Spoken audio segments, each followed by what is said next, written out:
All right, hey everybody. Welcome to the 6th annual Black Friday Bootcamp. My name is Ryan Dice, CEO of Digital Marketer, joined by the lovely and talented Richard Lindner, who is the president of Digital Marketer. You want to say hi, Rich?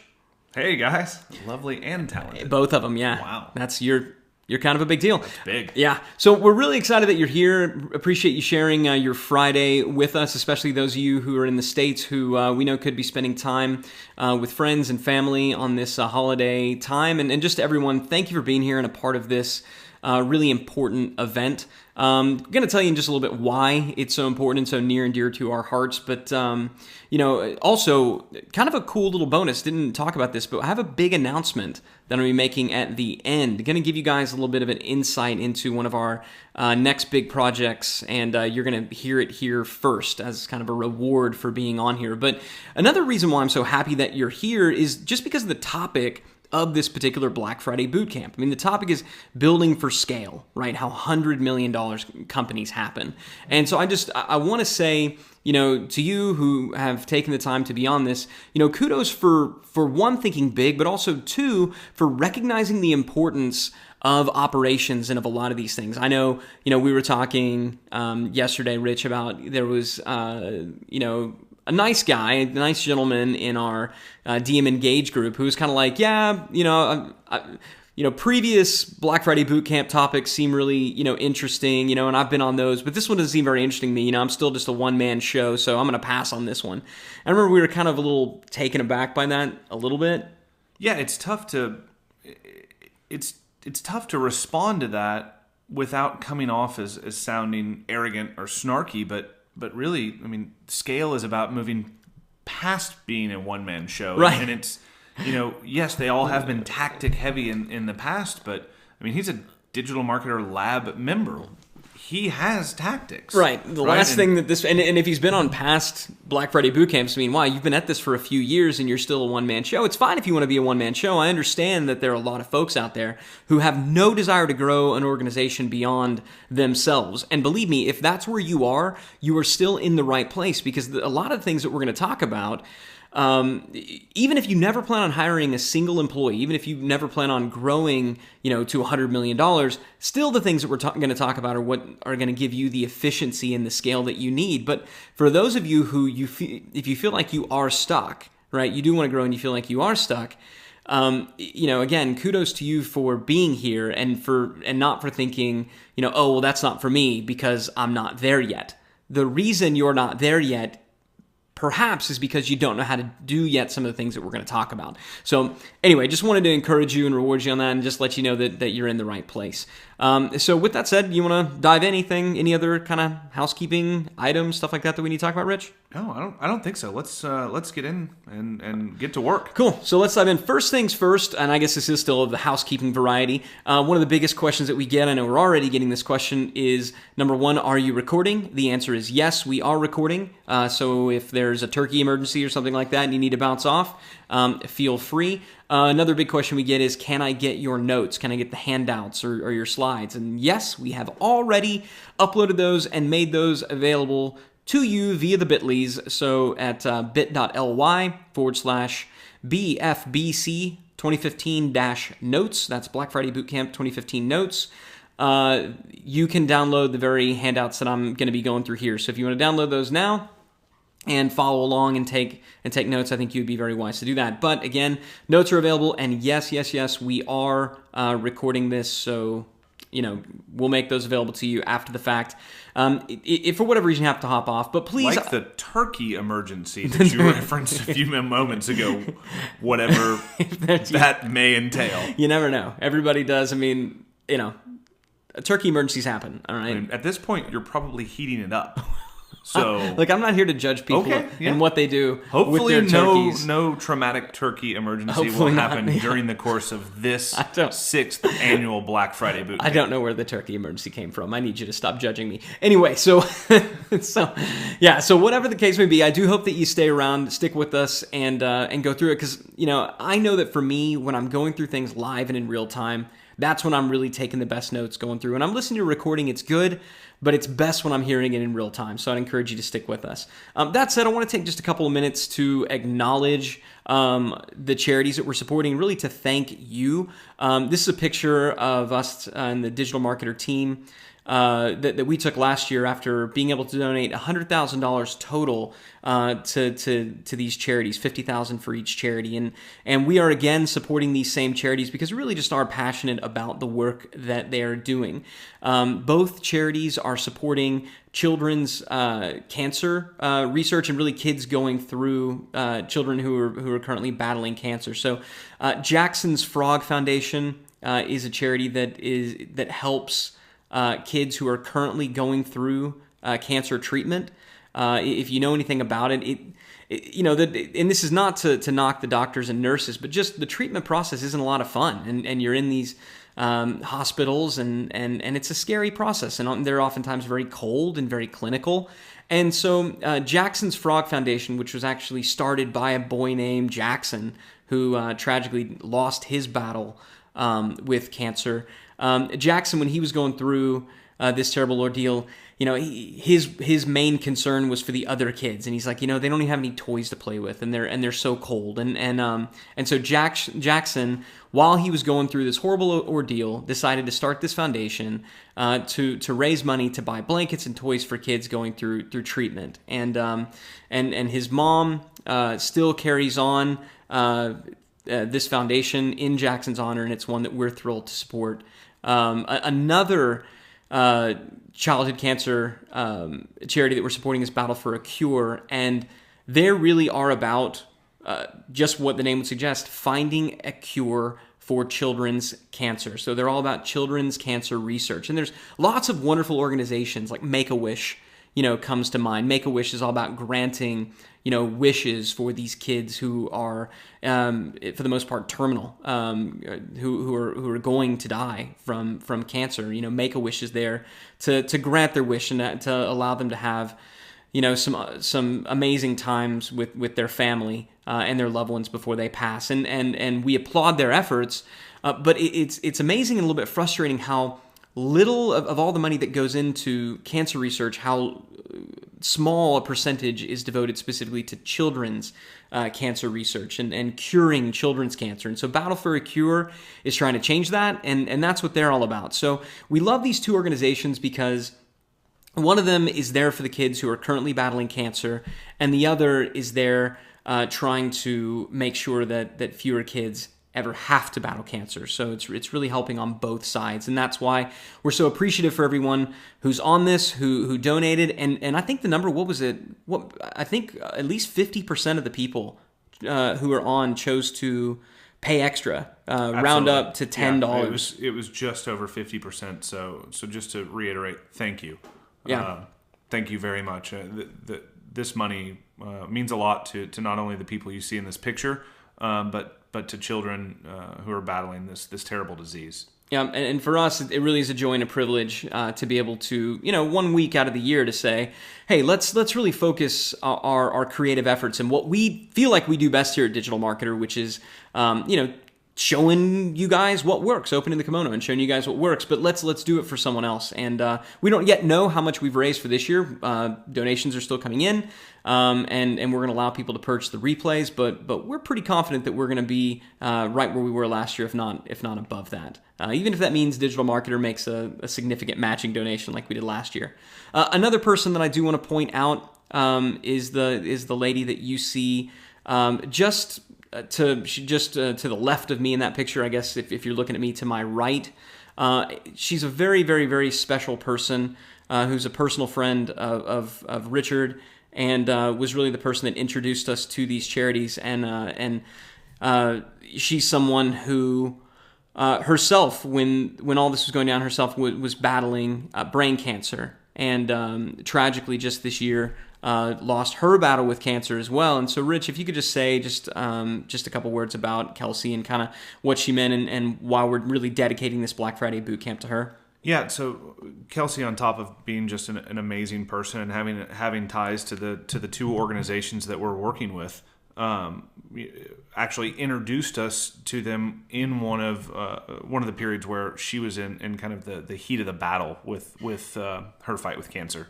Last year, we were struggling to find organizations that we could partner with that didn't have massive stipulations on guarantees. The larger these charitable organizations get, the more guarantees they have to have, because they can only support so many campaigns a year. So it's when they start feeling less like charities and more like businesses, and we really wanted to support charities, right. And we were. I'll be honest. I was as kind of worried as I'd been in a long time about anything, that we weren't going to be able to find someone that had a meaningful charity that we could give this money to ahead of time, that we were going to have to raise money on spec and figure out who to give it to afterwards. So I'd reached out to my network and kind of posted publicly on Facebook, on my Facebook page, and Kelsey replied. And I knew Kelsey was going through some pretty aggressive treatment at the time, but over the next couple of days we met, and she introduced me to both Jackson's Frog Foundation and Battle for a Cure, and really it just kind of it hit home for everyone at the DM team who met Kelsey and who is a part of this, that here's someone who's battling this terrible disease themselves and being so selfless and really making sure that these two organizations that are focused on fighting the battle against children's cancer get the funding that they deserve. And that's something that we hope that we can partner with these two organizations for a long time. And that all came from Kelsey. So I think it's very appropriate, since unfortunately Kelsey's no longer with us, that we acknowledge the fact that because of her, we're able to support these two amazing charities. And hopefully they're able to kind of continue the fight and beat this thing. Yeah, so I would encourage everyone, if you go back to blackfridaybootcamp.com, you'll see some more information about Jackson's Frog and Battle for a Cure. If you're looking for opportunities and additional places to give this season, I would encourage you to give to those independently. We do love the work that they do. And also in this season, if you could keep Kelsey's husband and her children in your thoughts and prayers, then we would appreciate that, as well, as this is going to be really the first holiday that they spend without their mom, without their wife. So obviously it's sad, but we're thankful that we're here and that we're able to support the wonderful work that all these people are doing, and the work that Kelsey did while she was on this earth. So and again, a big thank you to all of you for being here and making that possible. So what we want to do now is dive in. I know it's kind of a hard break to make that turn from talking about very sad things to talking about business. But I'm thankful that one of the things that we're able to do in business is we are able to support ourselves and our families, our children, and the charities and the missions that matter. So let's turn our attention to that and being able to grow the things that we have so that we can give more to others.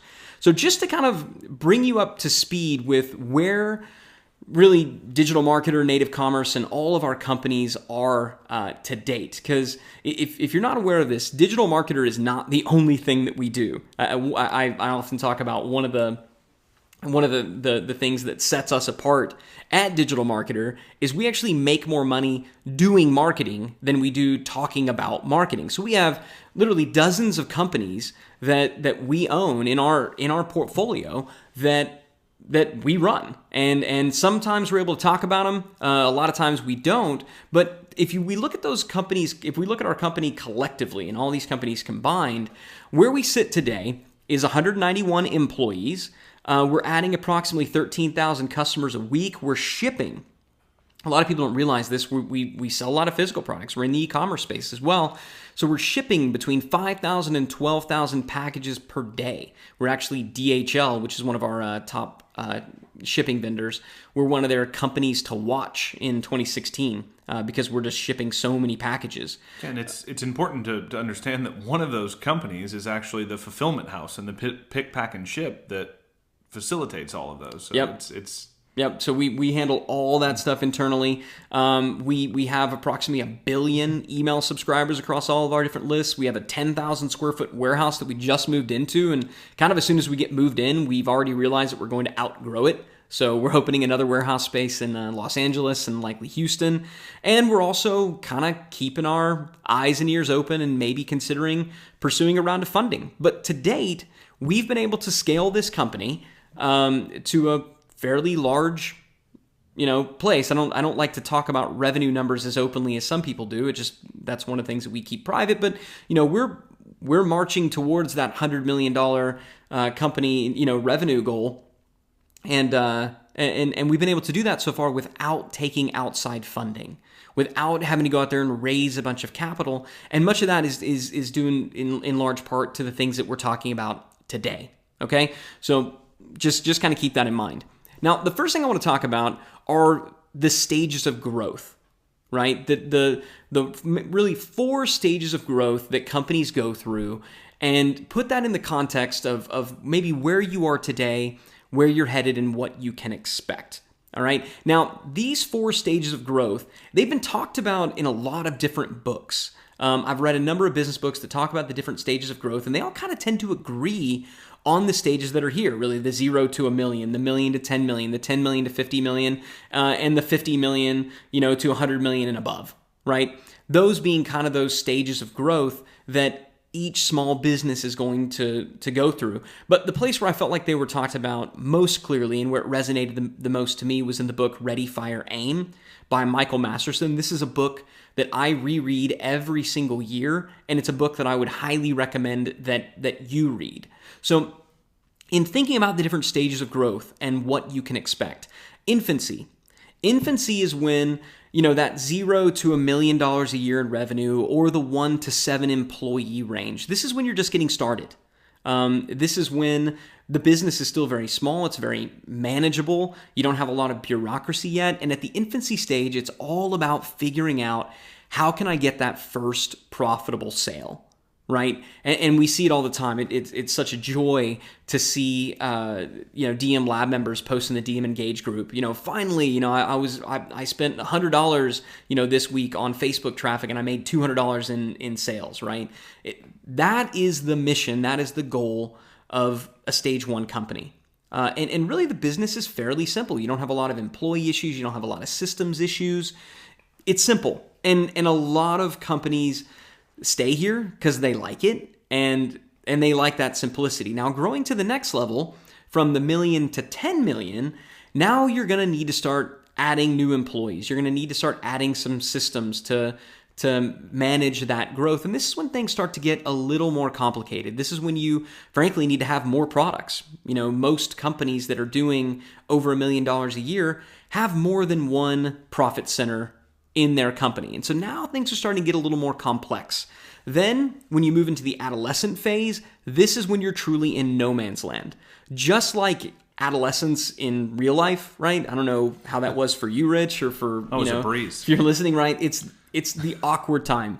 It's the same thing. It is a super awkward time in business. This is when you're starting to look and feel like a big business, but you're still too small to afford a lot of the expensive systems that a lot of big businesses have. And so the key to all this, and what we're really talking about today, is how to sprint through adolescence. You want to get on the other side of adolescence as quickly as possible, or you want to retreat back to childhood.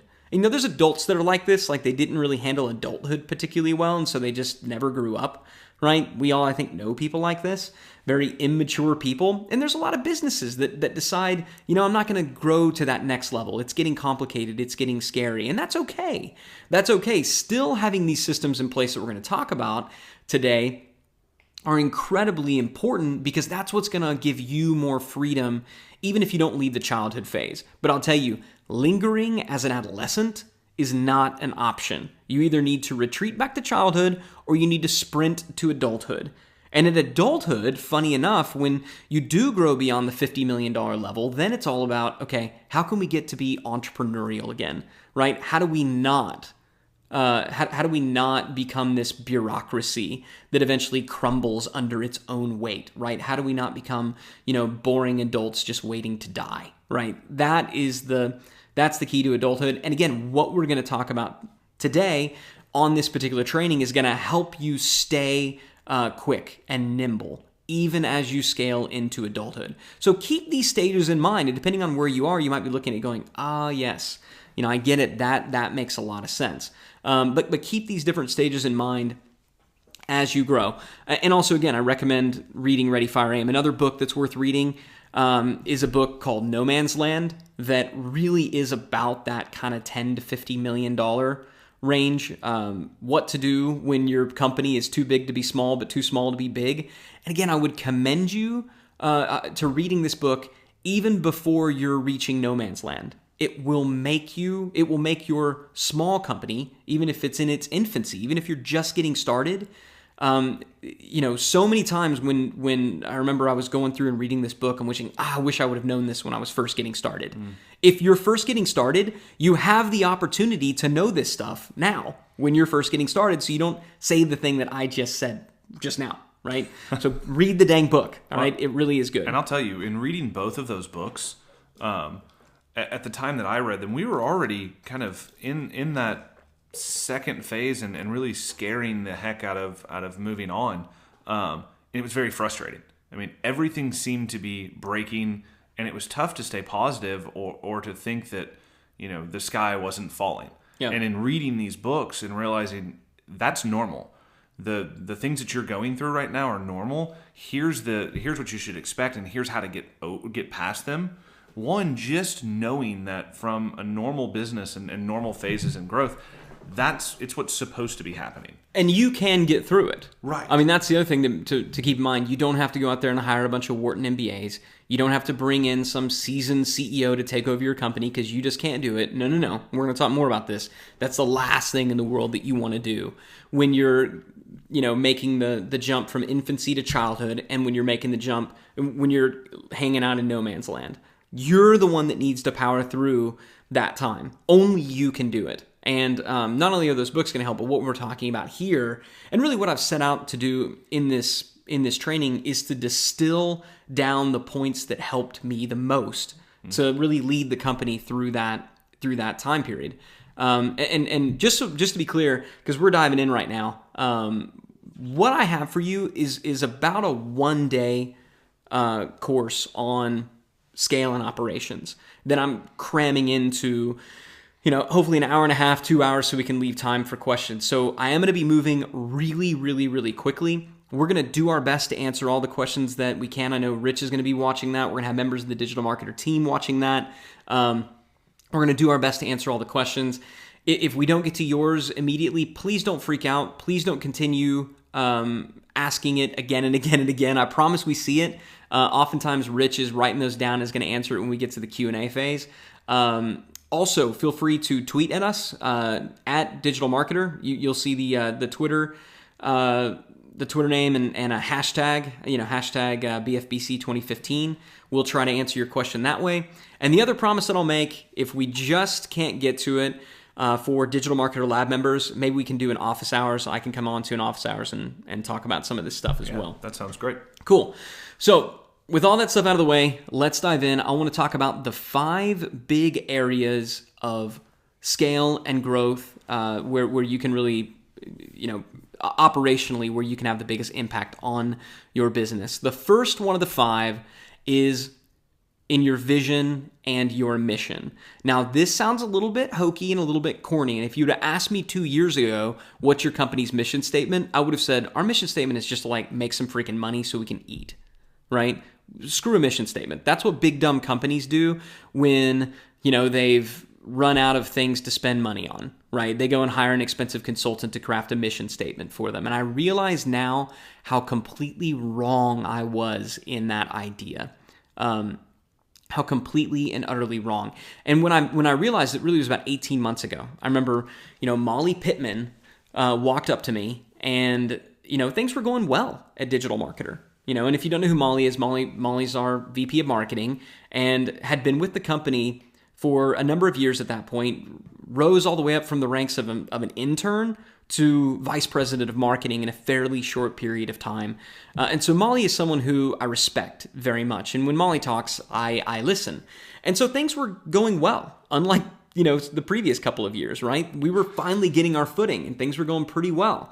And she came to me and I was kind of a little bit annoyed at first because she was asking me, why are we doing this? Why are we fooling around with this? And I knew that I couldn't answer, well, we're doing this so that we can all make money, right? And certainly can't answer when we're doing this so that I can make money, right? That's not a good enough reason. And it certainly isn't going to be good enough for someone like Molly, who is smart, who's caring, and who has options, right? She can go and work anywhere, right? And to just say, yeah, we're doing this so that, to pad my, pockets was not a good answer. And I also knew that it wasn't motivating to me. And I knew it wasn't motivating to anyone. So I knew that we had to have an answer, but I hadn't really thought about it. And so I told her, I said, I don't know yet. I don't have an answer yet, but I can tell you, I know that's not good. And I can tell you that we're going to figure out an answer to that question. I want your help to do it. So, went to the team, Rich, I don't know, I'm sure you remember this, went to the team and said, let's talk about it. Let's figure out what our mission is. Let's figure out, what we're doing. And it's something that we talked about for a while. It took a long time to come up with what our mission was because I didn't really know how to do it. I now have some tips for you to create your own. But the first big point that I want to make is that you need to have it. This is something that you absolutely need to have. So fast forward, a few months, and we eventually settle on this mission statement right here. Our mission at Digital Marketer is to double the size of 10,000 businesses in the next 5 years. To double the size of 10,000 businesses in the next 5 years. And I want to point out a couple of things. Number one, this was not pulled out of thin air. This mission came out of, it was derived organically. It came out of an email that we received one day from Graham English. And if you don't know Graham, Graham is really probably one of the most, he's a Digital Marketer Lab member, a machine owner, and probably one of the most giving members in our whole community. And that's why most people know who Graham is. And so Graham just sent me an email out of the blue and he said, hey, I wanted to thank you. Over the last 12 months, thanks to Digital Marketer, my business has doubled not once but twice. I've essentially quadrupled over the last 12 months. Thank you. And that was when it hit us, right? This is what we do at Digital Marketer. We help businesses double. We get businesses unstuck and we help them grow. And that's a big deal. That's important because small businesses are dying all over the world. Small businesses are hurting, and they certainly, were hurting coming out of the last economic downturn. And so for us to be able to help these small businesses grow, that's a really, really, really big deal. It's not just a big deal to the business owners. It's a big deal to the people that they employ. It's a big deal to the vendors that they're able to that they're able to spend more money with. It's a big deal to whole world economies. And so it was something that we could really get behind. And that was the first thing. So it came about organically. The second thing, if you'll notice, about our mission statement is it's specific. And it's not just specific in the number of businesses, it's specific in the time period. And this was a constraint that I placed on it fairly early on. I said, what is our 5-year mission? What's something that we can accomplish over the next 5 years? Because 5 years is far enough away that you'll think big, right? Because I don't know about you, but 5 years ago, I never could have imagined where we would be today. I'm sure you can probably say the same thing, at least I hope you can, right? 5 years is a long way off, but it's not so far off that it's unbelievable. So I love the 5-year number. And so a simple formula for coming up with a mission statement, a simple scenario that you can pose to you and your team. And I really think that if you have a team, if you have employees, right, get them involved in this. Right? Ask their opinion. At the end of the day, you're the one that, as the owner, as the leader, as the CEO, you're the one that needs to present the mission to the team, right? Mission statements don't come, it's not a democracy, right? It's not, hey, let's vote on it. You're the one that needs to say, this is where we're going. It's like a general. Okay, team, we're going over here. But it's fine for you to solicit their opinion beforehand. And so ask the question. Look, if we were sitting in a meeting 5 years from today, we're all sitting around just like we are today, but it's 5 years. What's something that I could say about the previous 5 years that would make us all smile with pride? So picture that. Put yourself in that scene. Imagine yourself 5 years from now. Is your team bigger? Is it smaller? Right now, if you're a team of one, do you anticipate having more people? And maybe it's not. Maybe you want to be a virtual company, right? So maybe you're not all sitting in the same room. Or maybe you are because you're together for a retreat. Right? Whatever the scenario, place yourself in that scenario. Who's going to be around you? Who are the people that are there? And then imagine saying, wow, guys, think about this. Over the past 5 years, we've been able to blank. What's the thing that you would say that would make them smile? I know that for us, we announced our mission this time last year. So we are 1 year into our 5-year mission. So if 4 years from today, if I'm sitting around the team and I'm able to say, wow, Rich, can you believe it? Molly, Russ, guys, everybody, can you believe it? Over the past 5 years, we've been able to double the size of 10,000 businesses. I think it's safe to say everybody in that room would be smiling. Don't you think, Rich? Yeah, smiling, if not crying. I mean, Yeah. it's a big, meaningful thing to us. Yeah, a really, really, really big deal. And we can quantify it. And we can say, look, that means this many new employees hired, this much added to these different countries' GDP, right? These are all things that can be quantified. So what is that thing that you would say? What's something that you could say? Visualize that. Put yourself in that place. Imagine yourself saying it, and then imagine everyone on your team looking back at you and smiling, right? Place yourself in that. And if you want a simple, template, I know everybody is looking for a template, right? What's a template that I can have for my mission statements? I'm sure if you Google mission statement template, you're going to be able to find a bunch of them, right? Here's your template. Our mission is to blank over the next 5 years. It doesn't have to be complicated, but that blank is a big deal. What you say in that blank, will it make people swell with pride? Is it a mission that's big enough to get you up in the morning? It needs to be. Such a great question. Yeah. Will it drive you through the challenging times? Can you say, this is why I'm doing this. This is why I'm moving forward. Can your employees and your team members say that? Yeah, because no matter whether things are great today or whether they're terrible today, know whatever you're experiencing today is a temporary condition, right? There is going to come a time where it's going to be different, and it could be different better, it could be different worse. But in those times of change, you need something that is your North Star. This mission statement becomes your North Star, and so the mission statement is also the thing that allows you to say no. And this is so important because without a stated mission, it's impossible to say no. And this is why so many small business owners and entrepreneurs get trapped. I'll tell you, I've seen opportunity kill at least as many businesses as I've seen challenges kill businesses. I've seen businesses die under the weight of opportunity and through distractions and lack of focus. And it's not a lack of focus because they're focusing on things that are bad. They're focusing on a whole lot of things. And by the way, focusing on a whole lot of things means not focusing. Quick, look at two things at the same time in different places. Not focusing. Yeah, but that's the thing that allows you to say, no, this doesn't lead us to our mission, so we're going to say no.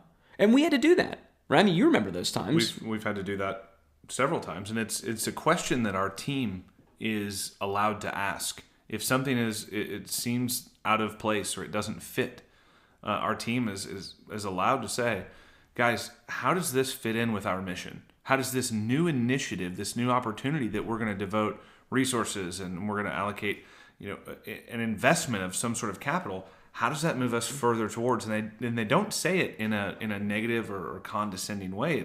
It's questioning because of their commitment to this mission statement. It's questioning because they care, right? And that's the thing. I mean, and to get a team that cares, you have to give them something to care about. But for us, this has been everything, right? And so to say, okay, does this forward our mission or is it merely a cash grab, right? It's a difficult thing as entrepreneurs, as small business owners. If you have any level of success whatsoever, it's because you're a hustler. It's because you're a scrapper. It's because if you see a dime on the ground, you're going to lean over and pick it up. But there comes a time when you have to say no. And learning to say no as a business owner is one of the most important keys to scaling your operation. You don't scale by saying yes to everything. You scale by getting good at saying no. And having a stated mission is one of the things that allows you to say no. So that's kind of all I got to say about that. Do it, right? Do it. Take the time to do it. Once you have a mission, once you have your North Star, once you know where you're going, the next step, the next big thing that you need to do if you want to scale is forecasting and planning. Now, this sounds really boring. This sounds like the kind of thing that, that financial people do. Oh, we need to get in our forecasts and we need to do our projections. And again, it's something that I thought was stupid. I remember, when we first brought on some financial people, they'd ask us, okay, what are your projections for the next quarter? What are you going to do from a revenue standpoint? I'd say, I don't know. I'll let you know when we do it. We're going to try our best and we're going to make what we make. And again, it sounds logical at the time, but that's not good enough. If you want to scale, if you want to grow, if you want to optimize, if you eventually want to be able to exit from your company, whether it's exit through a sale or it's exit by having a team take over so you can sit on a beach and kick it, this is a skill that you have to develop. The ability to project out and to forecast, here's what we're going to do over the next 12 months, over the next 24 months, or at least over the next 3 months. So what I want to do now is walk you through our planning and forecasting process, exactly how we do it. Now, again, this is going to, I'll warn you in advance, this is going to get a little bit, boring is the right word. It's going to get a little bit nerdy, right? But stick with me, and I promise I'm going to pause in just a little bit and take your questions, because I know you guys already have a lot of questions. But nerdy in a good way. Totally nerdy in a good way. So the first thing that I'm going to tell you Look at that guy. is, there's some amazingly attractive people in this picture. So the first thing that I'm going to tell you is you need to allocate at least 2 days a quarter for planning. 2 days a quarter. Right now, this time, end of November, first part of December, is a great time to do your next year planning. So what we do around this time is we will do a 2-day planning meeting where we will plan and project what are we going to do for all of next year. Then we get together towards the end of each quarter and we say, how are we doing? Do we need to change course? Are we on track? Are we behind? Did something come up that we didn't know about? What do we need to do? So at least once a quarter for 2 days, you need to set aside the time to do some strategic planning and forecasting for your business. All right. It has to happen. And I know what you're thinking. Yeah, but I'm really busy. I'm so busy. I don't have the time to do that. You know what? We're busy too. Yep. I would venture to say in many cases, we are busier than you are. And to get all of the owners of the company, to get the entire board, to get our main, our chief operating officer, to get the executives from all of our companies in the same room at the same time is difficult and it's expensive. When I look around the room and I see all the salaries that are sitting there, it can sometimes choke me up a little bit, but it's critical. It's critical and it's something that you need to do. So the first thing that we do is we fill out a product channel grid for each company. Okay, so what you see here is a product channel grid. On the left-hand side, we write out all the different products or services or, more broadly, profit centers for this particular company. So for example, for digital marketing, we'd write out DM Lab, The Machine, Traffic Conversion Summit, certifications and masterclasses, certified partners, books, and it could go on and on and on. I'm not saying that you need to be limited to 6. This is just an example, right? So that's what you do going down the left-hand side. Now going across the top, you start writing down all the different traffic and sales channels. So we might write down Facebook, Google, our house email list, certified partners, Amazon, direct sales, affiliates, Traffic Conversion Summit. Now notice, by the way, that certified partners and Traffic Conversion Summit, they're both profit centers and channels. That's because not only are our certified partners, and I'll talk a little bit more about them later, but not only are our certified partners giving us money, so they're a source of revenue, but they're also reselling our products. So that's where they're also a sales channel for us. So that's why they're in 2 places, okay? So that's the first thing that you do. And just taking an inventory, by the way, of here are all our different profit centers can be really helpful because sometimes you'll forget. I know we've done that, right, Rich? We'll forget about whole products that we've launched in the past and, oh yeah, we did have that one. Yeah, we'll go and we'll leave a good product, a good source of revenue kind of on the bench, so to speak, just because we forgot about it. It sounds insane and somewhat asinine, and that's because it is. Right? We did all these things and started doing all these things because at one point we didn't and things were harder. Yeah. And so it's good. It's good to take inventory. Now, if you only have one product, right? If you're at that infancy stage and you only have one product, then this is going to be a pretty short exercise for you. It's also going to inform you of really the next big thing that you need to do in your company if you want to scale. Okay? So step 1, take inventory. inventory of your profit centers and inventory of your different traffic channels. Now, one other thing I'll say about the profit centers, you can kind of break this up however you want. If you're an e-commerce company with 100,000, items that you're selling on your site, then maybe you break them down based on categories, right? So what are the big categories that you have? Obviously, the more granular you can get, the better, but this is a 30,000 foot view exercise. All right. This is not about getting down to the individual level and figuring that out. Okay. So just kind of take your best stab at grouping them. So once you've taken inventory of your profit centers and your traffic channels, the next step is to estimate with regard to your profit centers, what percentage of revenue does each profit center account for? Okay. So if last year you did $1 million in revenue, how much did each of these profit centers generate towards that $1 million? Okay. Now, what I want you to do as this kind of initial step is to guess. I want you to take your best guess, because what we want to do here is we want to get good at projecting. We frankly want to get good at guessing. The better you get to know your business, the better you'll get at guessing, and you'll get to find out how right you are. So give it your best guess, fill in the blanks. So we might say, okay, Digital Marketer Lab, I think that was about 35%. The machine was 20%, TNC 5%. Our certification and masterclass is 30%, certified partners 8%, and books 2%. Now, these are not the real numbers, by the way, in case you're wondering. These are just kind of put in here as filler. But give it your best guess, and then go into your shopping cart and confirm. How close were you, right? And also when you do that, that's when you'll find some of the products that maybe you forgot about. I know that's what happened to us, right? So see, how close were you? It's a really good thought experiment. And if you have executives, right? If you have people on your marketing team, if you have a president, I would tell Rich, hey, Rich, guess, what do you think they did? Because I want to find out, how well does he know this company? And one thing I know about Rich is he would guess and be pretty dang accurate because he knows digital marketer. He knows this company.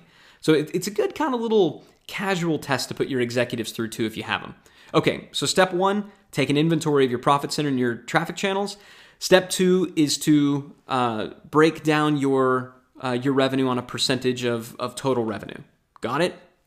Now the next step is to go through and mark with X's in all the boxes, where are you currently, what traffic channels are you selling which profit centers through? So for example, Digital Marketer Labs going through all these different profit centers, through all these different channels, right? And you just mark them up as you go. Are we currently selling Traffic and Conversion Summit through Amazon? Nope. Okay, leave it blank, right?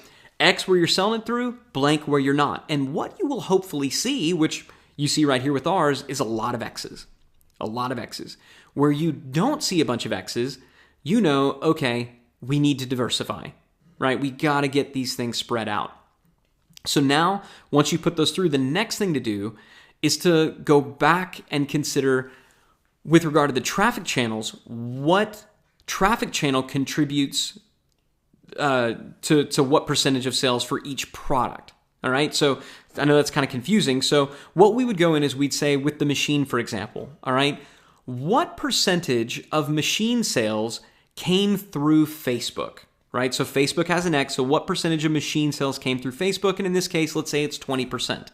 Okay, what about our house list? Well, we'll go back and look at our analytics and find out it's 50%. Okay, affiliates 15%, Traffic Conversion Summit 10%, direct sales just 2%, and certified partners just 3%. All right, now depending on how good your data is, you may or may not know these numbers. If you don't know them, then again, take your best guess. But put some tracking in place so that you can figure these things out. So if you're using Infusionsoft, this is where lead source tracking can be helpful. This is where, how do we track this in, I don't even know how we do this, but I know we get at the answer. How do we figure all this stuff out, Rich? A lot of it has to do with our analytics, honestly. UTM parameters. UTM parameters on most of it, and then it's collecting a lead source and tying it back to that sale. But like you said, man, a lot of it, let's just look at a few of these for a second. Direct sales, you should know, right? If you have direct sales, you have a direct sales force. They're usually going to be a commissioned sales force. Yeah. So easy enough. If you have an affiliate base, again, commission, right? So you can start removing some of these things pretty easily and work backwards if you don't know. Take the ones that you can figure out and chunk them off.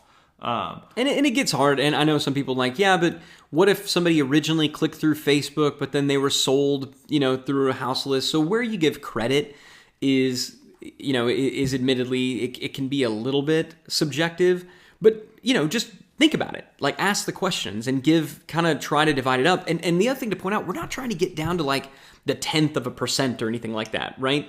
Use whole numbers. Right. We're not trying to figure out, get down to specific percentage points. We're trying to figure out where are the big chunks and where are the little chunks. And so as we're going through here, both on the left-hand column and on the columns going across, here's what you're looking for.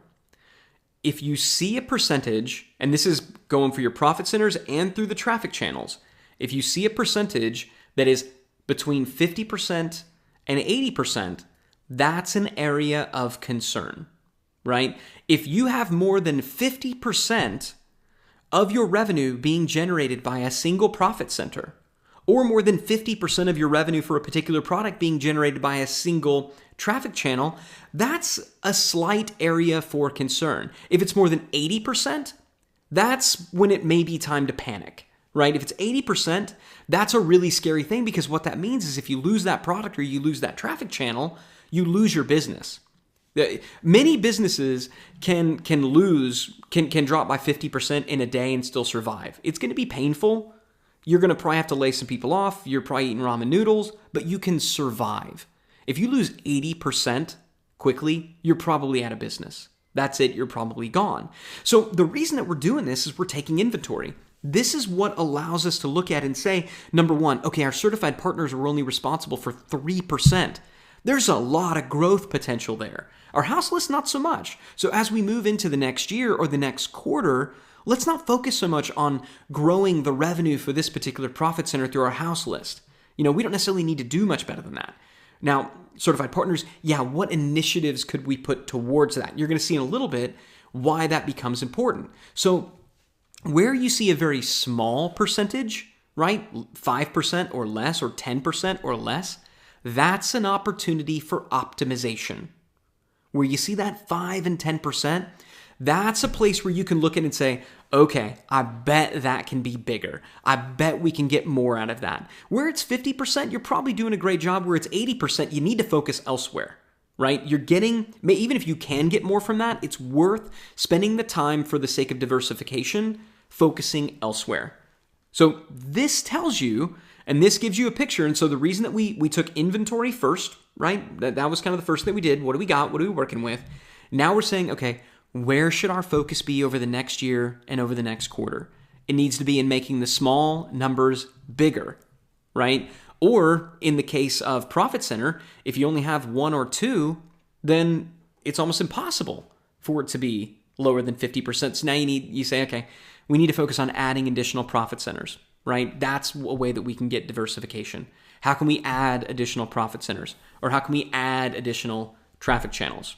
But we know, for example, a digital marketer, we don't need to go and create a bunch of new profit centers.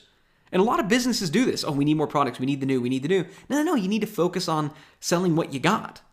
Okay? So this exercise helps you pinpoint, this is where our focus should be. Right? This is where it should be. And I know we've got people wondering, how many profit centers do you really need to kind of be a healthy business? How many traffic channels? Like, are there kind of some numbers that you need to shoot for? Let's talk about that one product seller right now. You said your focus needs to be in adding additional profit centers. What should the goal be? Yeah. So I'm going to give you a very simple answer. I would like for each business to have a minimum of 3 profit centers and a minimum of 3 traffic channels. If you have 3 profit centers and 3 traffic channels, then you can get to a place of real diversity where no one channel is going to be more than 50%. When you have that, you have a business that is diverse and you have a business that can survive a major disruption, right? And so now that doesn't mean that you have to get that tomorrow, right? If you have a single product and your things are growing well and there's lots of growth potential, then keep the pedal to the metal, right? Keep going, keep rocking with your bad self. But the traffic channel, I'll tell you, that's the one. There are lots of people, I know we know some of them, who like 80% of their traffic comes from Facebook. That's scary. It's scary. It's tough to sleep at night when you've built that around someone else's property. You're left to their rules. When you're one email away, and we, I know we've got that email, and a lot of people on this training have got that email from Facebook saying, okay, your ad account has been shut down due to a policy violation. And oftentimes, it's not even because anything you did wrong. It was a mistake. And a lot of times these mistakes get fixed, but a lot of times these mistakes get fixed over the course of weeks and months, right? We want to see those mistakes. If they do happen, it's okay. You're still going to survive. So I'd like to see a goal. And so if you're looking for a big thing to focus on next year, if you have one product, see if you can add another. And whether you build it internally or whether it comes through a strategic partnership, which we're going to talk about later, look at expanding the number of profit centers that you have. A product is not a business make. Your business should be about serving a particular market. And there are ways to serve that market outside of that one specific product. Okay? There are ways to do it. Now, I know if you're a SaaS, right? If you're a SaaS company, then you may only have one product, but maybe then what you have are different levels of that product, right? So you have, a product that is designed for basic users and one that's more for enterprise. It's some diversification. It's not as good as I would like, but I'd love to see you expand beyond that. Absolutely. I mean, even SaaS companies have other profit centers, even with one kind of product. You can get outside profit centers, and I know we'll talk a little bit about kind of that in the strategic partnerships. Yeah, so I know we spent a lot of time on this, but that's in large part because of this grid, this product channel grid is where we spend the bulk of our strategic planning as well. This is essential to take inventory. So once you've done this, and you have an idea of, okay, where are the points of optimization? How can I move, the 5s to 15s or to 20%, right? Then what you can put together, and I should say, by the way, I did give you a blank one. So if you're using the notes, here's a blank. And the bigger point I want to keep in mind, it doesn't have to be pretty. This is a screenshot of one of ours as we were doing it. And, you could tell we forgot about live events, so we added it later. I forgot about books, so I added that later. I mean, I didn't leave enough room for lab to put the X's in initially, right? I mean, it doesn't have to be pretty. And when we do this is how we do it. We do it on a whiteboard, not in a pretty Excel spreadsheet. So once you've taken inventory, now you want to ask yourself, okay, where do we want to be, right? So the previous thing says, here's where we have been. Here's where we've gone. Here's what it's generated over the previous 12 months, right? Now, where do we want to be over the next 12 months? So Digital Marketer Lab last year did X. How much do we feel like we can grow it over the next 12 months? What's our revenue target then? Now, how many sales units does that equal out to? And more importantly, what needs to happen for us to reach that revenue target? And that's so important because a lot of times businesses are flailing around doing a bunch of different projects. And I know we're going to tackle this question a little bit later, but one of the biggest questions we get is, what do you use for project management? How do you handle projects? How do you make sure that you get stuff done? Well, one of the ways that you make sure that you get stuff done is by saying no to projects that don't, one, get you closer to your stated mission and vision, right, and two, help you hit a particular revenue target. And I see this happen so often with friends and colleagues and clients. We'll ask them, why are you doing this particular project? And it seemed like a good idea. Seemed like it'd be fun. Well, how's it going to get you closer to your revenue goal? Well, in many cases, it's not. It's right? The opposite in many cases. The splintered focus and the time gobbled up on a project unclearly defined is weeks or months that you haven't been working towards some of these goals that will ultimately get you to that stated mission. Yeah, a good example for us at Digital Marketer was a podcast. This year, towards, it was, I think, in the third quarter of 2016, we, for the first time ever, launched a podcast. 15, but yes. 2015, yeah, sorry. Numbers are hard. So we launched a podcast for the first time Q3 of 2015. Now, that's pretty late to the game. This whole podcast thing has been around for a while, and people are saying, why don't you guys have a podcast? Why don't you have a podcast? It's because in prior years, I could never justify spending the time and energy on that particular project because I knew it was going to be time consuming. I knew we wanted to make sure that we did it right, that we came out with a bang, but it didn't necessarily further a revenue goal that we needed to hit. Or more importantly, we didn't see a way that we could hit our revenue goal and also slot in that non-revenue producing project. That is such. Does that make sense, Rich? Yeah, that is such an important part. I mean, or such an important point. It can be a part too, but a point. It's what we don't realize. We make projections, or we have certain expectations of revenue, and we don't slot in non-revenue generating projects into the revenue category, or specifically what do they take in bandwidth of whether it's production or development or design or copy, or even worse, is it heavy lifting of some sort of promotional asset that is being asked to stand up a non-revenue producing a product or initiative. And when you don't think about that stuff, it's when failure happens and it creeps in and no one sees it coming, and it's demoralizing. Yeah, well, and those are the projects that they never seem to get finished because it's stop and start. Well, and what do we all call those? Let's stop, everybody. We can't focus on this anymore because we got to go do this thing over here that makes money, right? So we justify them by calling them pet projects typically. Yeah. We'll say, oh, that's a pet project I'm working on. No, that's just not something that's clearly defined, or it's outside of your stated mission. It just doesn't. Yeah, screw a pet. Families can have pets. Businesses don't have pets, right? Pets, pets crap on the floor and they eat while you sleep. Okay, Businesses don't need pets. If you want to pet it as a family, great, that's fine. Your business doesn't need a pet. So if you're going to pursue a project, then you need to make sure that project is either furthering a revenue target. In other words, it's shown up that furthest column to the right, the needs column. So you said in there, okay, we need to have a podcast because this podcast is going to help us hit that revenue target. If that's true, then do it, right? You're doing that project because it is furthering a revenue target goal. Yeah, if you need to have a podcast because what you need is an additional traffic channel, and you've determined that one of the biggest opportunities for more traffic in your market is launching a podcast and driving that to the top, and then you can direct that media wherever, and now it becomes a channel. That's a good time to say, yeah, guys, this is time to launch a podcast. Think about this one thing real quick. So let's talk about Digital Marketer Lab for a second.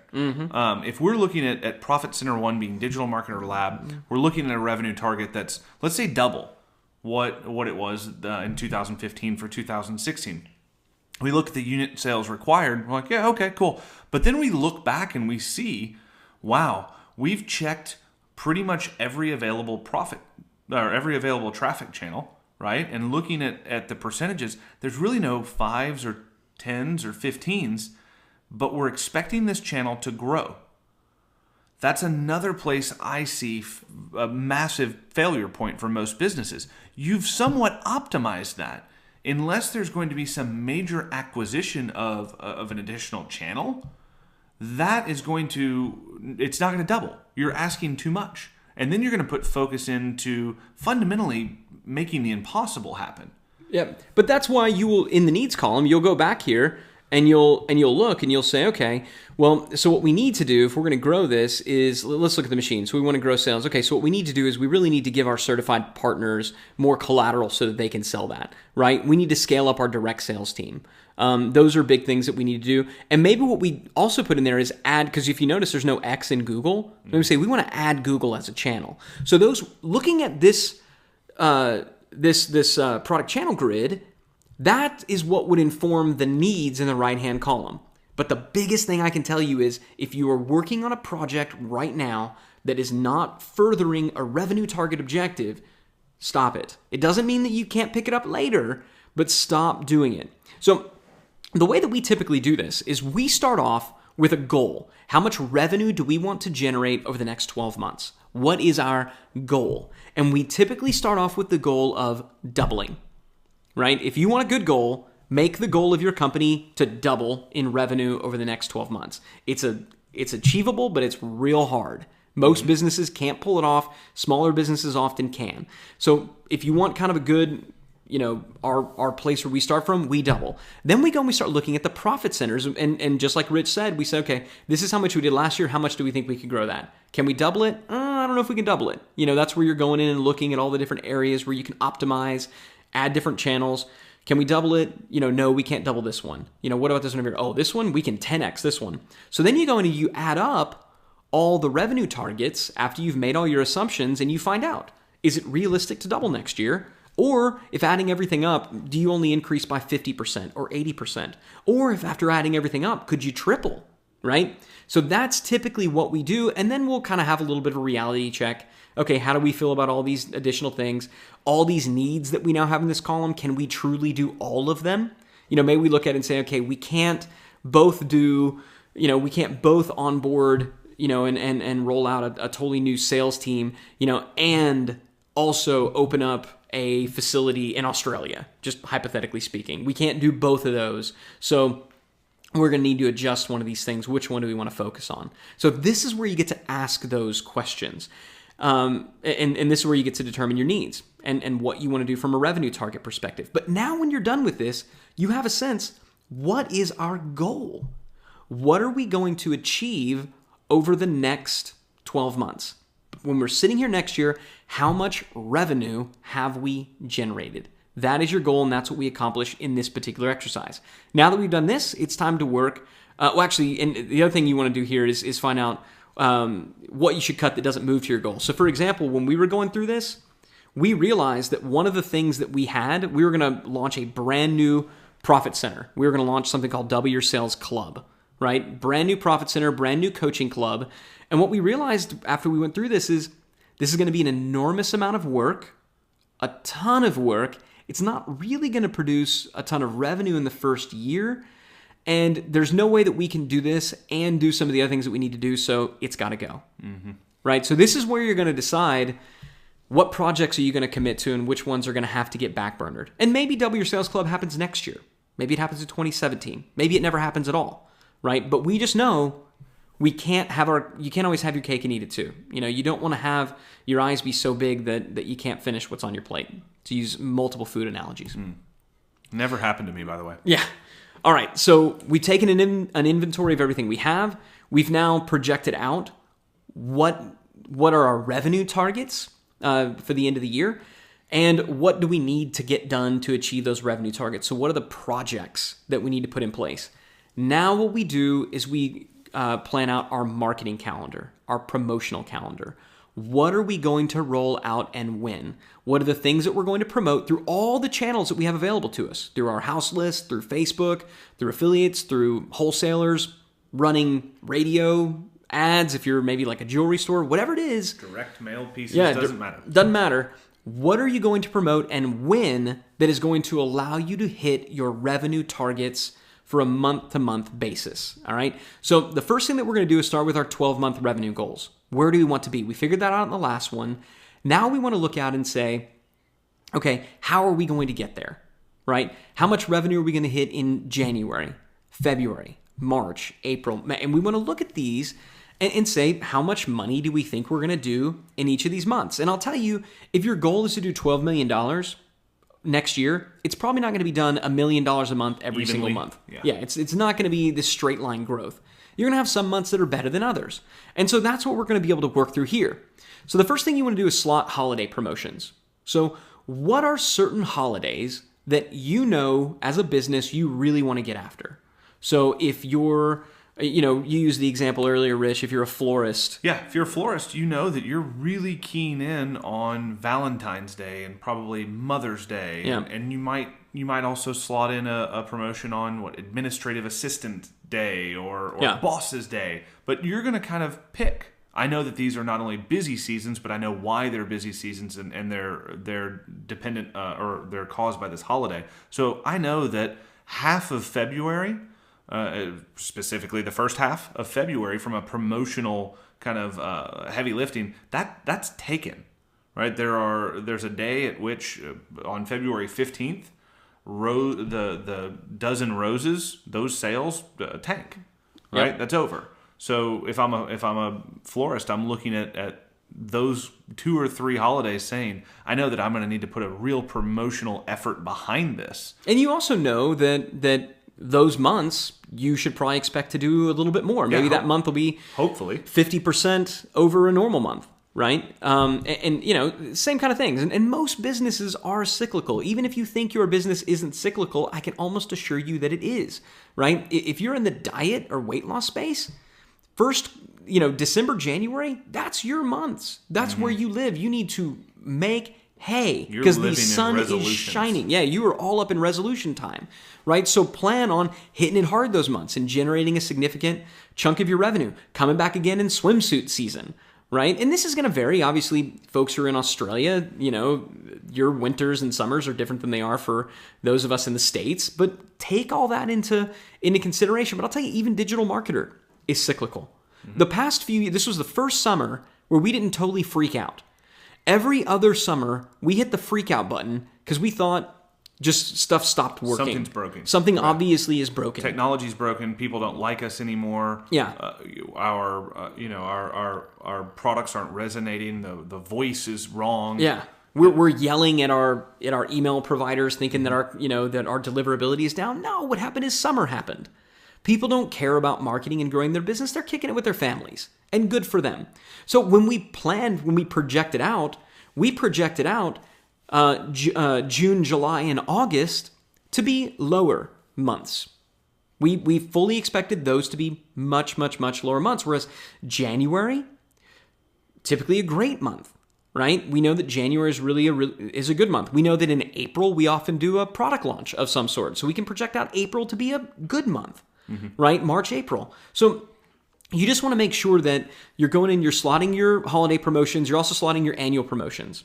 So, for example, at Digital Marketer, this time of the year, every year we do Black Friday Bootcamp. So we can go ahead and slot that into November. We know we're going to do that. We know that in September, we're going to do Super Early Bird for Traffic and Conversion Summit. We know that in October, we're going to close the Super Early Bird. We know that in December, we're going to probably close the early bird. And this year, we actually completely sold out at Traffic and Conversion Summit.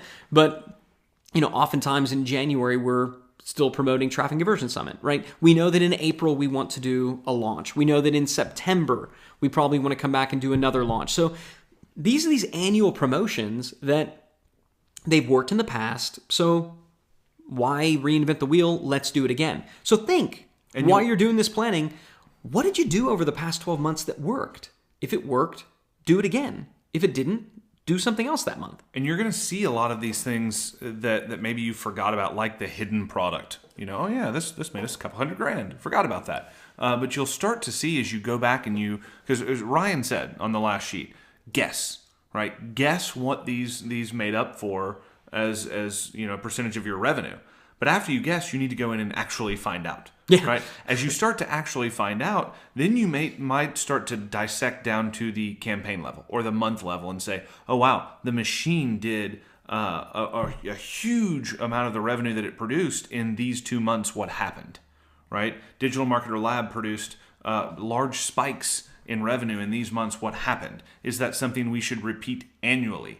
You'll start to see, when you see those spikes, you'll dig in and say, what did we do? We should do that again. Those are called campaigns, right? Campaigns that I'm going to run again. Those are annual promotions in some cases, and you should slot them in. And every business has these. Every lasting business. Magazines get this, right? Outdoor magazines know that in the fall, talk about deer hunting, and in the summer, talk about fishing. Right. Sports Illustrated has the swimsuit edition. Right. It just is. Retailers know, it's back to school. It's winter. It's the fall collection, right? Every business is going to have an ebb and a flow to it. Yours does too. You just may not realize it yet. And if it's your first year in business, then again, guess. What do you think will happen? You get to find out this time next year if you were right or wrong, and you get to learn. And you get to be 1 year ahead of everyone else who has to go back like us, and we're looking back going like, oh yeah, that worked. Why did that work? I don't know. You can be strategic from day one. And it's better to be strategically wrong than to just be arbitrarily wrong. At least if you make a guess and you try something, you're wrong, you're going to learn from it. Well, and if you're intentional, you know where to pivot. You I thought we were going to do this because of this. Where was I wrong? Okay, I can make my adjustment. Yep, we won't make that mistake again. Right. So next thing, add revenue projections. So you could see there on this one, you have your target. So what do you expect to do that particular month? What is your, what is your goal rather? What's your goal for that particular month? And then you go in and you put in your expected. So there's a target. Maybe you're targeting, okay, we really need to do $1 million this month. Then you go in your expected, that's where you write in, okay, based on the promotions we're going to do, based on rebills, what are we going to make falling off a log? Right? And you're going to kind of know, hey, every month you got about this many sales coming in. You got about this many people walking through your door. Your phone rings about this many times, right? If you don't do anything extra, what's kind of going to happen? That's your expected. And so you subtract your expected from your target, and that gives you your remaining. So now you know, okay, in January's a big month, we need to do $2 million, but based on the promotions we're doing, rebills that we expect, kind of only expecting to do $1.5 million, so where are we going to make up that extra $500,000? That's when you can go in and try to think, what are some additional promotions? What are some additional projects? What are some additional favors I can tap? It's just good to know. And hopefully you look at it and you say, what we expect to do is right on with our target. Yeah, great. Let's focus on next month. Yep. Let's keep it going. Brainstorm additional promotional ideas to the extent that you need to make up a gap. And then spot check and adjust. Does it meet your goals? Is it achievable, right? When you're looking out at March and you're saying, okay, in March, March, we're going to do $1 million in March. But you're promoting, you got kind of nothing to promote that month that is a proven winner. And you're trying to launch that podcast. Yeah, and you're like, but that's the month we want to launch a podcast. So how much is that going to make us? Nothing. Yeah. Probably going to cost some money. Right. You got to know that you're probably not going to hit your projection. So do you want to go back and adjust your projections down? Do you want to adjust your target down? Or do you want to say, no, we're going to do something different to hit that? At this point, it's fine either way. It was a popular story told about Nikola Tesla, who's probably one of the most famous inventors of all time, probably one of the greatest inventors of all time. Really, people who know he was better than Thomas Edison, right? Thomas Edison kind of took a lot of credit for Tesla's ideas. So what was said about Tesla is that he was able to engineer and actually build a machine in his mind. And he would build the machine in his mind, and he would let it run, and then he would wait for it to break. And then when it would break, he would fix that thing in his mind and let it run again. And he would do this all in his mind before he ever sat down to build it in real life. And that's how he was able to be such an efficient and effective inventor. They said that Mozart did the same thing. He would compose whole symphonies in his mind and then say, the flute section sounded a little off. I'm going to bring that down an octave or something. I don't even know if I'm using the right words. I don't know anything about music. Just go with it. Yeah, I'm going to go with it. But he would do that same thing. So when he would go to actually compose the symphony, he never made an error, right? Now, whether those stories about those two men are true or not, that's what we're doing here. We're building the machine of our business. We're letting it run, and we're seeing, do we believe it's going to get us the results? We're questioning it. If the answer is yes, then great. All right. If the answer is no, fine, let's amend our expectations, or let's figure out some new things that we need. Do we need to launch a new product? Are we looking at it saying there's no way with the products we currently have that we can hit these goals? We have to do something new, or we've got to go out and get some new channels. There's no way we're going to hit this, right? Better to know now. Better to know in the month of November or December than to get surprised in July of next year. Right? And that's what we're looking at doing. I know we're spending a lot of time here, guys. I know we're just on the second of the 5 points. Believe me, the other ones go much, much, much faster. But this is where the magic happens. This is where if you will invest this time and actually do this, you will become far better at business. And the thing I want you to understand is this works for you, and you should be doing this even if you're just one person. If you're a one-man or one-woman show, you still need to be doing this because this is what's going to make you better. And then again, we're going back, always looking back. How are we going to get there? What's the roadmap? Are we going to be able to achieve these goals? What do we need? Then we take it and we plot it in a rolling 90-day calendar. All right. We actually sit down and we say, okay, here we are. Let's say it's December 1st. What are we going to do in the month of, ideally we know what we're going to do in the month of December. So we're looking out the next 90 days. What are we going to actually promote? Whether it's promoting it to our house list or through other channels, what are the offers that we're going to push out into the world to get them to raise their hand and give us money, right? And so we use this dry erase calendar. This dry erase calendar right here is how we run Digital Marketer. We've already decided what things we're going to do ahead of time. And we, at the end of at about this time, we go down and you can see at the bottom of the calendar where it has all the months, January, February, March, April, May. You see that down at the bottom where it's written in green. We will plot out all the promotions that we're planning on running in those particular months, exactly what we wrote down on this sheet here, the potential promotions. We will jot those down in December of this year. We will jot those down for all of 2016. Now, it's not chiseled in stone. We're going to wind up amending some of them. You can see the reason that July is blank is because what we wound up doing in that month, we changed. We kind of had to call an audible and do something totally different. So we didn't write in what we wound up doing. We erased what we were planning because we knew what we were planning to do wasn't going to work. Something happened. We had to change it up. But I'll tell you, we figured that out months prior. We didn't necessarily get completely caught off guard. But the way that this works is, and you can see it here, this is a screenshot of that we took, I guess, back in September, right? So we were in September, and so as soon as September ended, we would erase September and we would write down December, right? And then as soon as October is over, the October side gets erased and we write January. And then November, February shows up in its place, right? And that's how you're able to roll and keep your calendar going. And now you know, from a business perspective, look, if we execute this calendar, we should hit our goals. We should hit our goals. We should hit our projections. If we execute this calendar, we should hit the numbers that we said we would hit. If we execute this calendar and if we also execute the project plan that we set out. But you could see how the projections that we make, that's what influences the projects that need to get done and the calendar. Projections, projects, calendar. These are the three things that we get sorted out in our strategic planning sessions.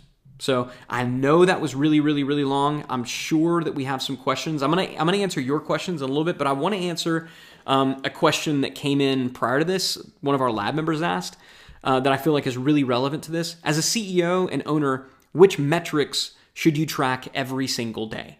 So in other words, what do I look at every single day? So I want to show you. I want to show you the actual report that I get every single day for each and every company.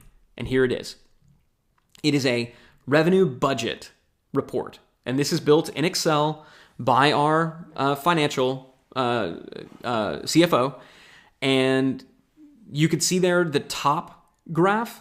It charts on a day by day how much revenue should we do each day on average to reach our goal. So for this particular company, the goal is $2.5 million in revenue by the end of the month. So $2.5 million in revenue, if you assume a 30, I guess November was 30 days.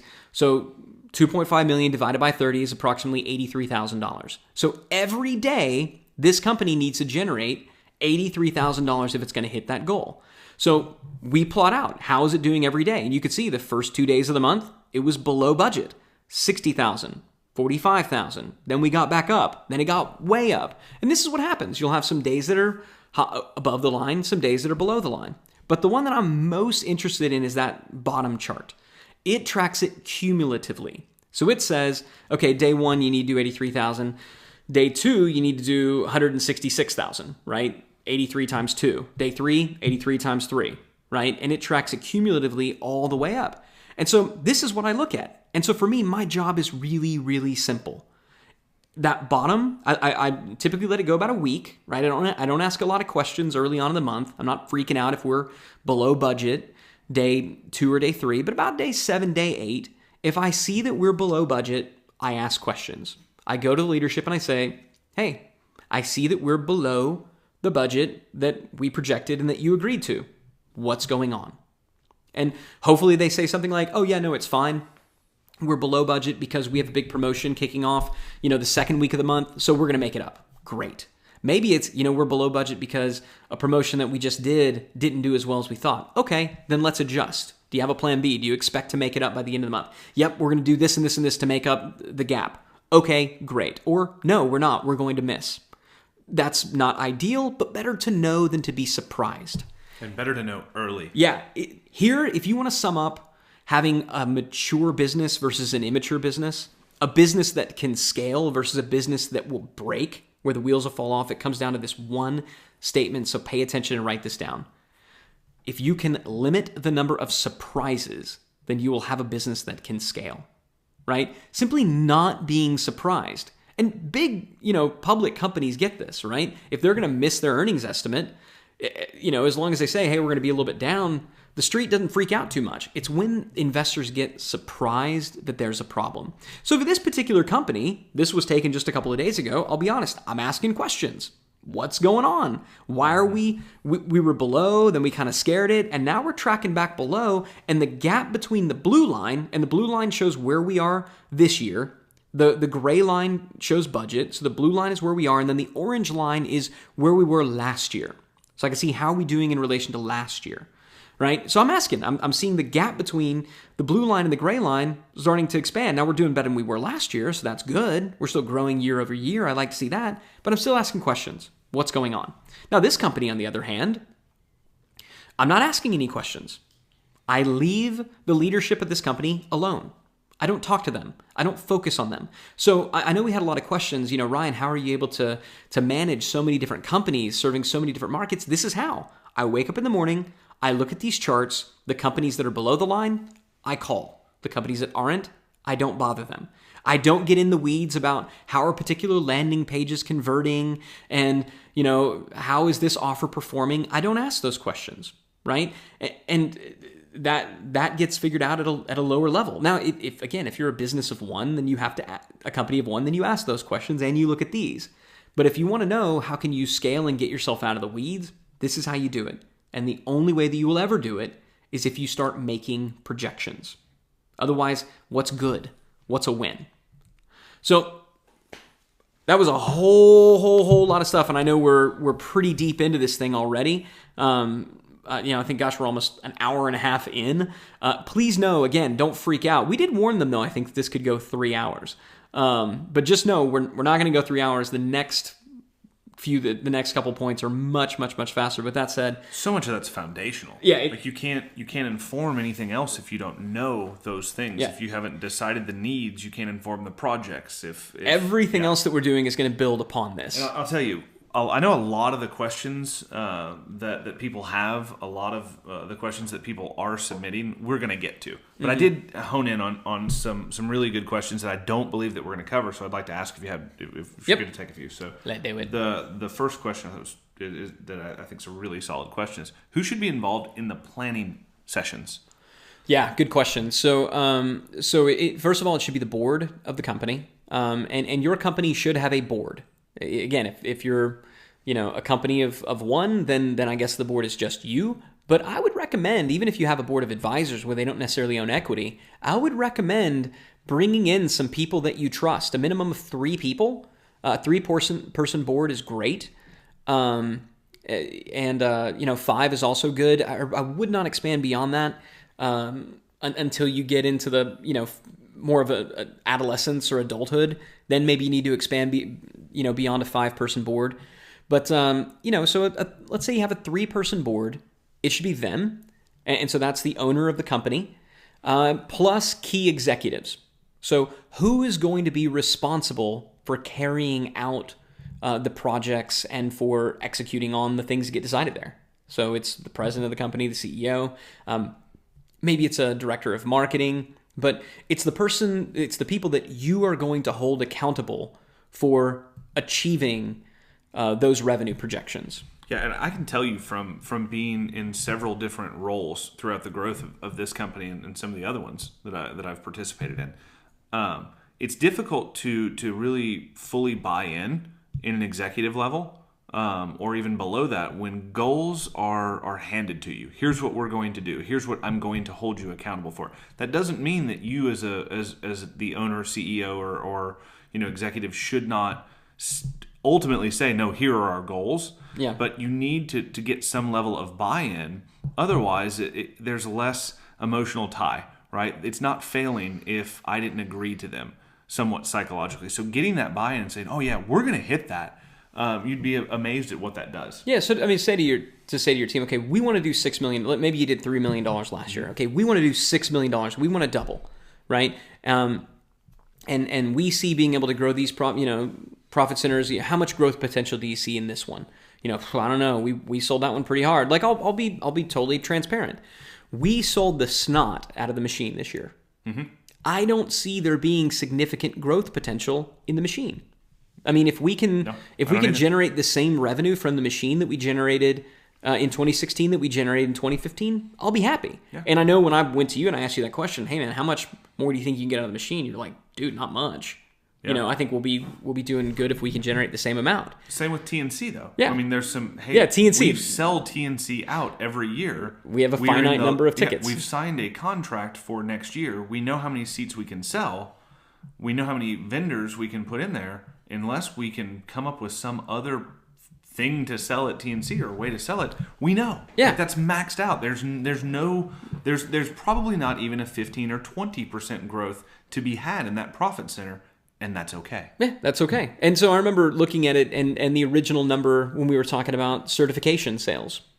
And, and I kind of questioned you on that. I was like, man, I think we can do more than that. Mm-hmm. And what you said was we can do more than that, but we're going to have a direct sales team. We're going to have to, because the thing is right now people are calling up, they want to buy multiple certs. We don't really have a way to do that. Mm-hmm. So if we can add this, then yes, I agree with you. Okay, great. And that's what you want to hear from your executive team. And that's why they got to be involved in this process. And that goes to a need. Gosh, I'm so glad you said that. Because needs aren't just, I need new traffic channel. I need this. Needs in that case are, we've got a technology need, right? We need to improve the manager's portal for this. We need to improve the way that we can assign these things out.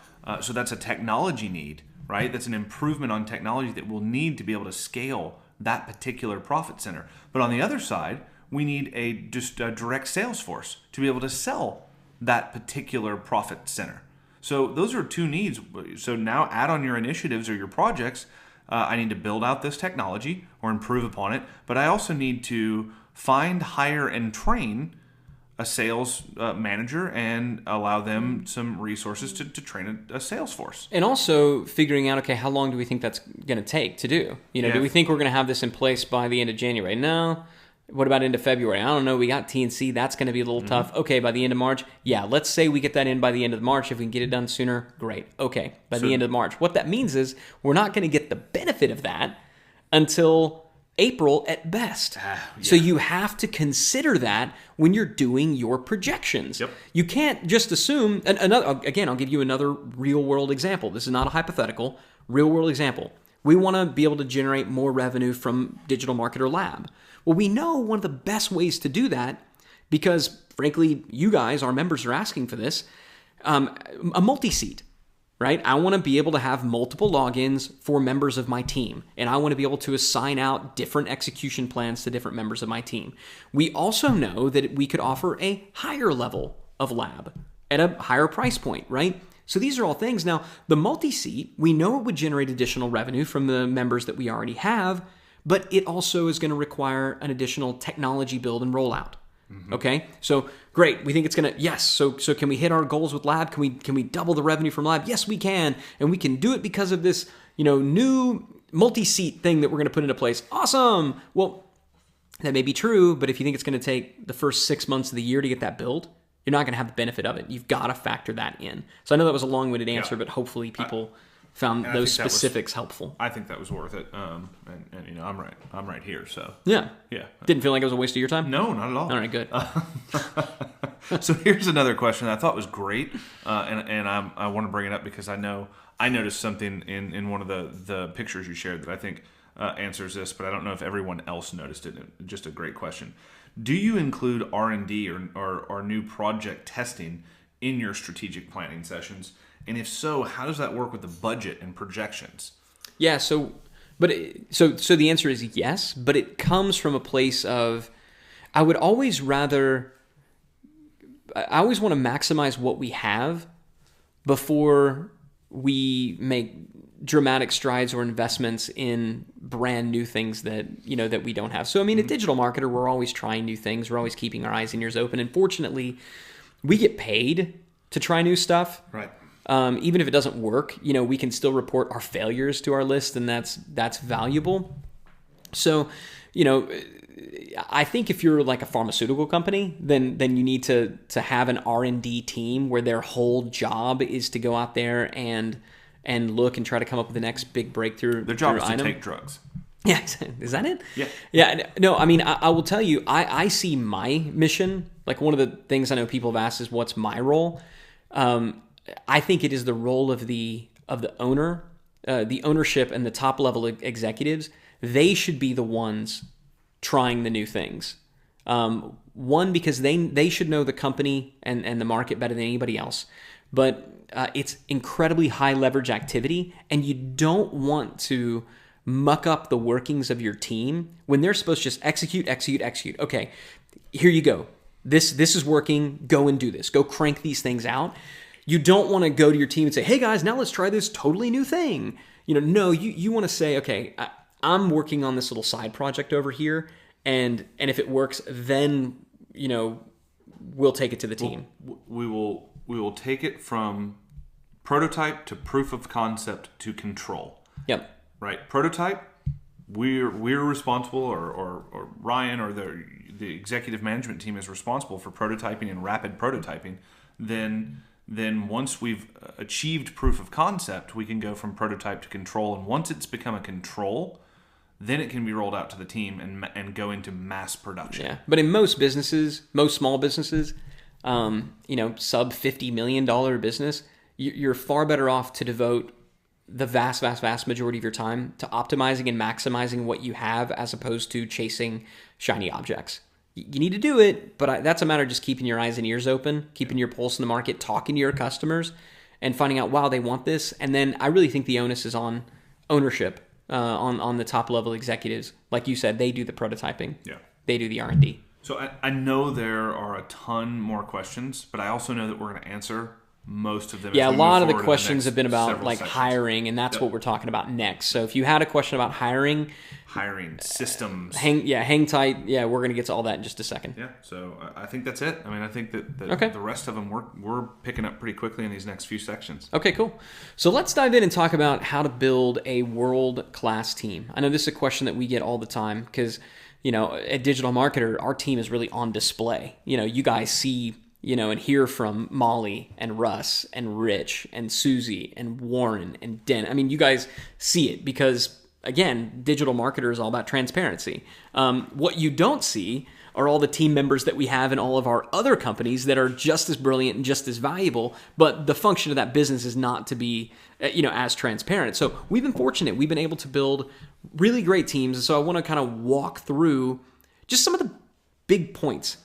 This is not a hiring guide. Brad Smart, I think was his name, wrote a book called Top Grading that is kind of the definitive book on hiring. Again, it's Top Grading. It's gigantic.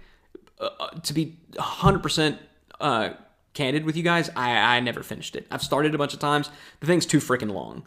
Okay? But if you want to read a great book on hiring, do that. What I'm going to try to cover right now is the stuff that we do that works for us.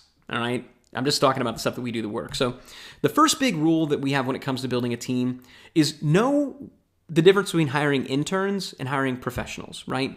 When do you hire to train?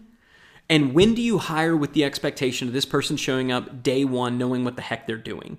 And this is so unbelievably critical because I think a lot of times, businesses say, "Oh, I'm gonna hire somebody because somebody who already has a lot of experience, they're a little too expensive, and so I want to hire somebody at a lower level and I'll train them." Now, that there are very good reasons to hire people, quote unquote interns, and hire to train. And there are very good reasons to hire professionals who already know what they're doing. Cost and investment it should not be a factor in that decision. Okay, and let me explain. If you as a company are really, really, really good at something, if there is a core competency just inbred into the DNA of your company, then by all means, hire to train. So for example, At Digital Marketer, we're really good at marketing.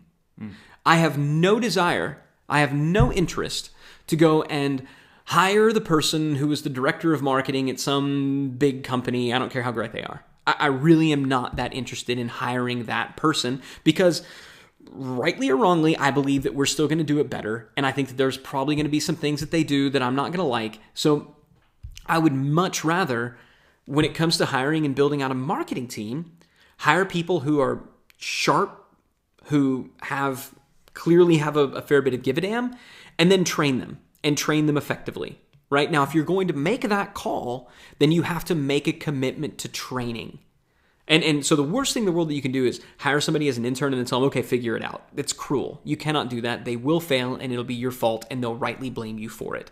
So if you're going to hire someone to train, you damn sure better have your processes in place, documentation in place, and you better set aside the time to train that person. If you're unwilling or unable to do that, then you need to hire a pro, right? Now, we hire pros in fields like finance and accounting. I don't know how to train somebody to be a bookkeeper. I just don't. It's not something that we do particularly well here at Digital Marketer. So I want to make sure that when we hire that person, they show up day one knowing how to do it. The same is true for sales. I don't know how to train a salesperson or a sales team. I don't know how to do it. So when we go out and hire a salesperson, they better know how to do it day one. Are you going to pay more for pros than interns? Yes, you are. But a couple things to keep in mind. Number one, they come with a 12-month finance plan. So what that means is, even if you got to hire somebody and they're $120,000 a year, you don't stroke them a check for $120,000 day one. You know, you get to break that out over 12 payments over the course of that year, right? Now, the other nice thing about a pro, since there's every expectation that they show up day one knowing what they're doing, you should be able to tell pretty early on if they're going to have a positive ROI. And frankly, when it comes to pros, if they don't make a positive impact within the first 90 days, they're gone. And I'll show you in just a little bit how we go about exiting people from our organization, right? But for a pro, 90 days and they're gone. And sometimes you can figure it out even faster than that. But if you hire right, they're an investment. They're a positive ROI, right? I'm happy to pay them. We have people that we pay a whole lot of money to. Thrilled to do it. They generate so much more revenue than that back to the company, okay? With the lower level people, with the folks you're hiring to train, yeah, they're less expensive, but they're not even going to pretend ROI for probably the first 6 months. At least. Yeah, maybe the first year. So just know, while they're less expensive, they're also a lower ROI. And they have their cost comes at an additional way. An additional time, for sure, especially if you're the one that has to train them. What's your time worth? So they're not only costing you money, it's also an opportunity cost in terms of what you get to work on. So keep that in mind. Can we train, and are we willing to train? If so, hire to train. If not, hire pros. Hire people who have a record of doing the work that you need done. Mm-hmm. All right? And that's really simple. The interview process is really simple. Okay, tell me about how you've done this thing that I need done. Give me specific examples. How did you do it in your last company? If it's a designer, have them design something, right? We have our programmers do actual coding right there in the interview. On the spot. On the spot. Okay, cool. Code this thing. There are all kinds of resources out there for on the spot testing, and when they say I'm proficient in this, and this. Yeah, that's adorable. Prove awesome. it. Here you go. Yeah, we're Take here. these quick tests. I'll be sitting right here watching you. So. Yeah, I'm not going to ask you a bunch of questions. Just show me you can do it. If they're unwilling to do it, bye. Yeah. Right. What do you read? You know. Yep. Second big rule: when you're growing your organization, build teams, not silos. So what do I mean by a silo? By a silo, I mean a group in your company that is siloed based on their particular skill set. So this over here, this is our design team. Over here, this is our development team. Over here, this is our marketing team, right? And allowing people to be grouped based on the things that they do as opposed to interacting with one another. Instead, group the teams based on these general areas. Now, again, of course, you're going to have your operations team. You're going to have your finance and accounting and office managers and people like that. But when we're talking about kind of your core team that does the business, does the work of your business, right? You're going to need a projects team, right? A team that is responsible for cranking stuff out, right? Getting projects done. And a lot of these projects were things that were figured out during the strategic planning session, right? You need a product team. Who is responsible for getting the product out? So if you're a publishing company, who is producing the product? If you're an e-commerce company, who is sourcing the product, merchandising the product, right? And then your promotions team. Who is responsible for selling the products that we have? So these are the groups that we tend to have within our organizations. And we like to keep it as flat as possible for as long as possible. So until you get to about 7 people, you don't need to have multiple levels. You can kind of have everyone report to the boss. When you have more than 7 direct reports, that's when things start to break down. And this has been studied over and over and over again. In the military, it's 5. No one has more than 5 direct reports to them. But frankly, in business, we're not doing stuff as difficult as what militaries are doing. So usually you can stretch it out to 7. But when you get past 7, that's when you need to start having other people reporting to other people. But for as long as you can, keep it flat and keep people grouped in these fashions. So the promotions team is saying, I'm going out to the promo people saying, okay, guys, are we hitting our numbers? Are we hitting our numbers? Nope, not going to hit them this month. Why not? Don't have anything to sell. Okay, product team, why don't they have anything to sell? Well, I'm waiting on the project team to get this thing done over here. And you can see how, the blame or the glory sort of flows, right? Hey, promo team, what the heck? Well, I'm waiting on them. And maybe the product team looks back and said, what are you out of your freaking mind? You got this one, this one, this one. Yeah, they're right, promo team. Get your butt in gear and get it going. They've given you all the resources that they need. So that's kind of the clumps and the groupings and how it works, but don't allow silos to form. I'm working with a company right now, a very large company, many hundreds of employees, hundreds of millions of dollars in revenue and funding, big company. They have a design team of 40 people that everyone else in the company has to tap, and so nothing gets done, right? So whereas our project team has designers, our product team has designers, and our promotion team has designers, because we found that all those teams need design help, just like they all need web help. Who's going to build out landing pages for these different companies, right? So give the teams the resources that they need. Don't have these shared silo environments. Rule number 3, the 3 strikes you're out rule for firing employees. All right. This is not a fun subject, but it is essential. How do you handle, what do you do when somebody just isn't working out? How do you treat them fairly? And how do you avoid litigation and just in general bad feelings? Here's how we do it in our companies.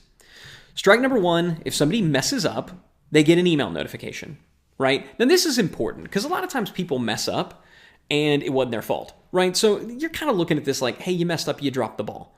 So we'll send them an email. Their direct report will send them an email, and it's important that it's an email because you want documentation. Conversations get forgotten. Emails can't, right? So you want to send them an email right when it happens. Don't let it delay, and you don't have to just club them over the head. This simple, hey, I noticed that this happened, and I just want to make sure we're all on the same page because, the expectation is this. What happened? Let me know. Give me some feedback, right? I'm really sorry. I was sick and I messed up, or I just dropped the ball, or, I didn't have this thing over here, but now I do. It's not going to happen again, right? Okay, great. I just want to make sure that we're all clear on what the expectations are, right? People are allowed to make mistakes. Mistakes happen. As long as they know why those mistakes happen, as long as they are committed to not making the same mistake again, that's fine, right? Water under the bridge. But let's say the same mistake happens again. So this is not like a totally different isolated event. We're seeing this a pattern now. That's strike 2. Now what we're going to do is we're going to send an email to him saying, hey, look, I noticed this happened again. If you recall, we talked about this again, however long ago, maybe it was last month or, maybe it was even last year, right? Let's sit down and talk about this. I want to make sure that this doesn't become a pattern. I want to see how we can help you ensure that this doesn't happen again, right? So now you have the meeting. Here's how that meeting goes. You sit down with them at a table, ideally face-to-face. If you're a virtual company, then do it face-to-face in some type of GoToMeeting or Google Hangout environment, but you want to be able to look them in the eyes. Ideally. Phone is okay, but you want to be able to really look them in the eyes and get a sense of, make sure you're on the same page. So a face-to-face meeting. Okay. Like I said in my email, I noticed that this thing happened again, and I just want to talk about how we can make sure that it doesn't happen because we're now at a place where if this continues to happen again, if this becomes a pattern, then we're going to need to talk about either moving you in a different place in the company, or, you're going to have to find a position outside of this company. Now, I believe that there's a couple of reasons this could have happened. It's either your fault or it's our fault. Now, I'm choosing to believe right now that it's our fault. There's some environmental things. So is that the case? Or is there somebody else who's distracting you? Do you not have all the tools you need? What's up? Then give them a chance to be heard. Maybe there is somebody else who keeps bugging them. Maybe there is somebody else who keeps distracting them. I know this happened with us. We had a designer that was continually missing deadlines. We sat down and talked to him and, found out somebody from a totally different department was coming over to them and asking them to do design work for them. Coming across thing and asked them to do it. And because they were a nice person, they were doing it. And they didn't want to throw this person under the bus. But when it was clear that it was, their butt on the line, they spoke up and they said, well, I got Bob over here who keeps pulling me aside to do that. Okay, what the heck is going on over there? So we can address that environmental issue. Look, Bob, you're not allowed to go and talk to Nancy, and again, these are not people's actual names, and get her to do design work for you. All right? Do you need a design person? What's going on? Let's address that at the team level. So let them be heard. Is it environmental? If so, fix it and move on. Maybe it's environmental and you can't fix it, and right then and there you say, look, this problem that you have, we can't fix, so we need to look at moving you somewhere else in the company or exiting you from the company completely. All right? But you have the face-to-face meeting. Then, and this is critical, follow up on that face-to-face meeting with a recap email.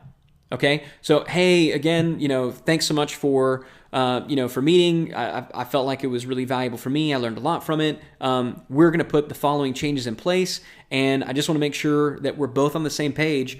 After we make these changes, we both understand that we shouldn't keep seeing this problem occurring again. Are we clear on that? And then get them to confirm. Okay? You want them to confirm. That is essential, right? If they don't confirm, respond back being like, hey, I want to make sure you got this. Can you please confirm that you agree with me? The confirmation is essential.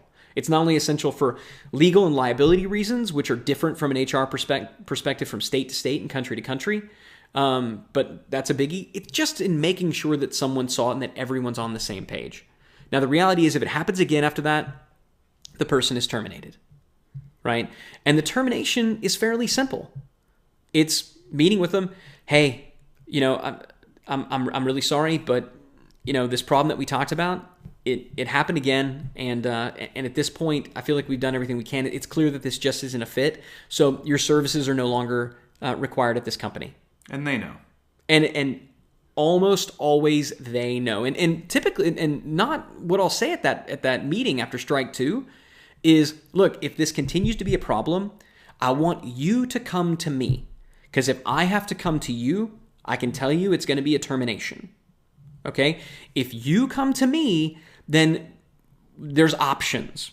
We can maybe do something, right? Maybe we can let you try out a different role in the company. No guarantees, right? I can't guarantee that we can do that. But if you come to me and explain to me the issue, I'll try to do that because you're showing good faith in coming to me. Or maybe I can at least soften your landing on exit. Right? So if you need to leave, we can work out some type of a severance package or something like that. If you come to me, it's a different animal. But if I got to come to you, I'm telling you, because we've now talked about this twice, that's going to be that. Do we understand one another? So we've had people come to me when they realize that they keep messing up. They'll come and they'll just quit. Hey, I'm sorry, this isn't working out. I'm not doing a good job for this company. I need to go. And when we have followed this 3-strike rule, even when we've had to let people go, it hasn't been easy. It hasn't been fun. Oftentimes they've been resentful in the short term, but almost without exception, people have come back and they've thanked us for the opportunity, and we've remained friends and have had a good relationship. And some of them have actually come back to work for us at a later date, right? Because they fixed the things that were wrong and they were treated fairly. So this is your process. Now, I'm not an HR manager, but I'm telling you, when we do this, it works. The most important thing to remember from this, though, never let a good team member watch you tolerate a bad team member. If you want to watch your organization rot from the inside, then allow someone who's doing a bad job to persist within that organization. It will take ripe apples and make them rotten. Okay, don't do that. You must address it. And when you do, and when you do exit these people, you will find your team believes in you. If you let them linger, they will see you as a weak leader and they will not follow you. And they will start posting their resume in other places. Rule number 4, how much do you pay people, right? How do you keep good people from leaving? Pretty simple. Figure out what market is for that position. So what's the role that you're hiring for? Okay, what do they do? Are they a front-end designer? Are they a back-end developer? Are they are they a marketing coordinator? What is it that they do? Go to sites like salary.com, indeed.com, monster.com, and find out in your area or wherever they live, what's the salary range. Then what we like to do is pay 10% more than market. I'm going to pay a little bit higher than market and then offer an amazing culture. Because I know at that point, we're treating people more than fair, we're paying a little bit more than everybody else, and we're creating a great place to work.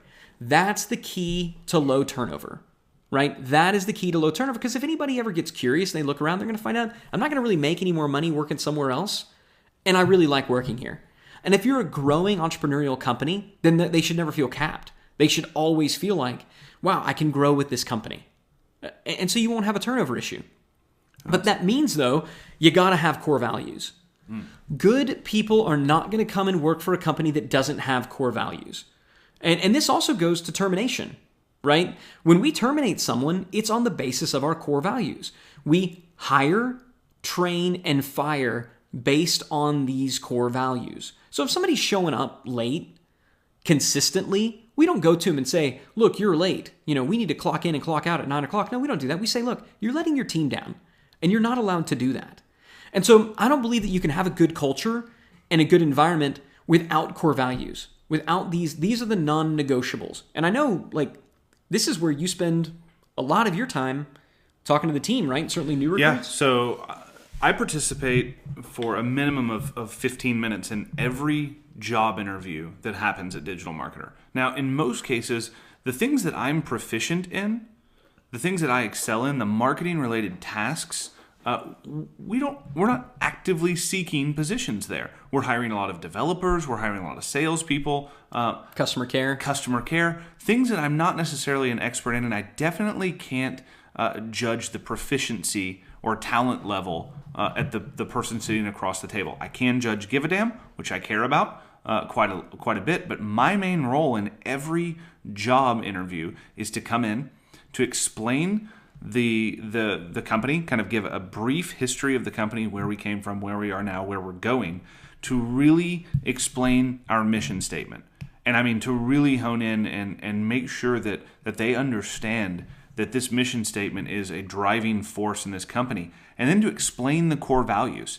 And it's that setting expectations, right, from the very beginning. Because like Ryan said, we hire, train, and fire by these. And it's not fair to fire by these, void the previous two. Right? You're fired because you let your team down. Well, where the hell did that come from? You've never said that to me before. Oh, yeah, sorry, go back to your desk. One, you can't do that. That's too late at that point. But, well, I got to kind of fire you now anyway. But no, I do. And I kind of spend a lot of time explaining where each of these came from. And like Ryan just said, I give a real life example of how you could violate that, or how you could be called out either by a supervisor, someone you report to, or by a peer, maybe even someone who is quote unquote lower on the totem pole than you, is not only able to, but encouraged to call another team member out if they're in direct violation of one of these core values. Yeah, we hear it. I heard it the other day, walking around the office. I'm not going to say who it was, but somebody was just being really wishy-washy. Should we do this? I don't know. Somebody help me. And I hear from across the office, I think it was Warren yelling, dude, just make a decision and own the result. Mm-hmm. Make a decision and own the result. It's fine. Yep. Make a decision and own the result. And I was like, yay, good job. And we tell people, look, it's okay to make mistakes as long as you know the why, right? Why did you make that decision? right? Why was that your call? If your answer is, oh no, that's how we've always done it, then you can't say that. Yeah, that's how we've always done it. That's a cardinal sin. It's hard. It's difficult at that point to not fire people on the spot if they say that. Right. But no, as long as you say, gosh, I read this article over here and I thought this thing would work and I know some of the people and so I figured it was worth a shot. Okay, well, we learned from that. Makes sense. You came to a logical conclusion. You made a decision based on pursuing growth and learning. Yep. You understand why you got there and now you're owning the results. So that's okay. Yep, that's fine. Totally and completely fine.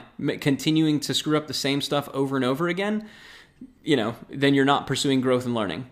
Look, you're obviously not seeking to grow in this regard. People who are snippy or chippy, or just always show up in a bad attitude, they're not nurturing a positive, supportive, and collaborative team environment. It's why we don't hire people who never smile. Right. People who come in and throughout the course of the interview, if they never smile even once, they're already in violation of our core value to nurture a positive, supportive, and collaborative team environment. Right? It's why at Digital Marketer, you must document and share your knowledge. Right? How'd you figure out? I'm not going to tell you, because I want to be able to, I want to be able to guard that. I mean, that's not going to happen. So these core values, this is how you build culture, and just making sure you pay people fairly is critical. And I'll tell you just one more thing before we move on past the slide. Thinking about what you said about turnover, right? No matter how much work you put into projections and to planning and to really honing in exactly what you should do and what initiatives you should pursue, and nothing will take you off track of that faster than high turnover. Because now you're having to usher people out, bring new people in, train them, get them up to speed, now projects are so far behind, revenue goals and projections are so far behind. So if you put the focus in on the front end and make sure that you're not only focusing on the mission but the core values and then training people, then you're just really living in a low turnover rate. You're going to have a higher probability of hitting those goals. Yep. Rule number 5, and this goes back to the core value that I talked about here about document and share your knowledge. Look, I'm obviously suggesting that you build your own list of core values. That's one that I would just copy and add to yours. I would make this a requirement for your team. At Digital Marketer, it's essential, but this is a requirement at all of our companies. And that's because if you want to get promoted, if you want to grow at one of our organizations, you must show a willingness and ability to pass knowledge down. Okay?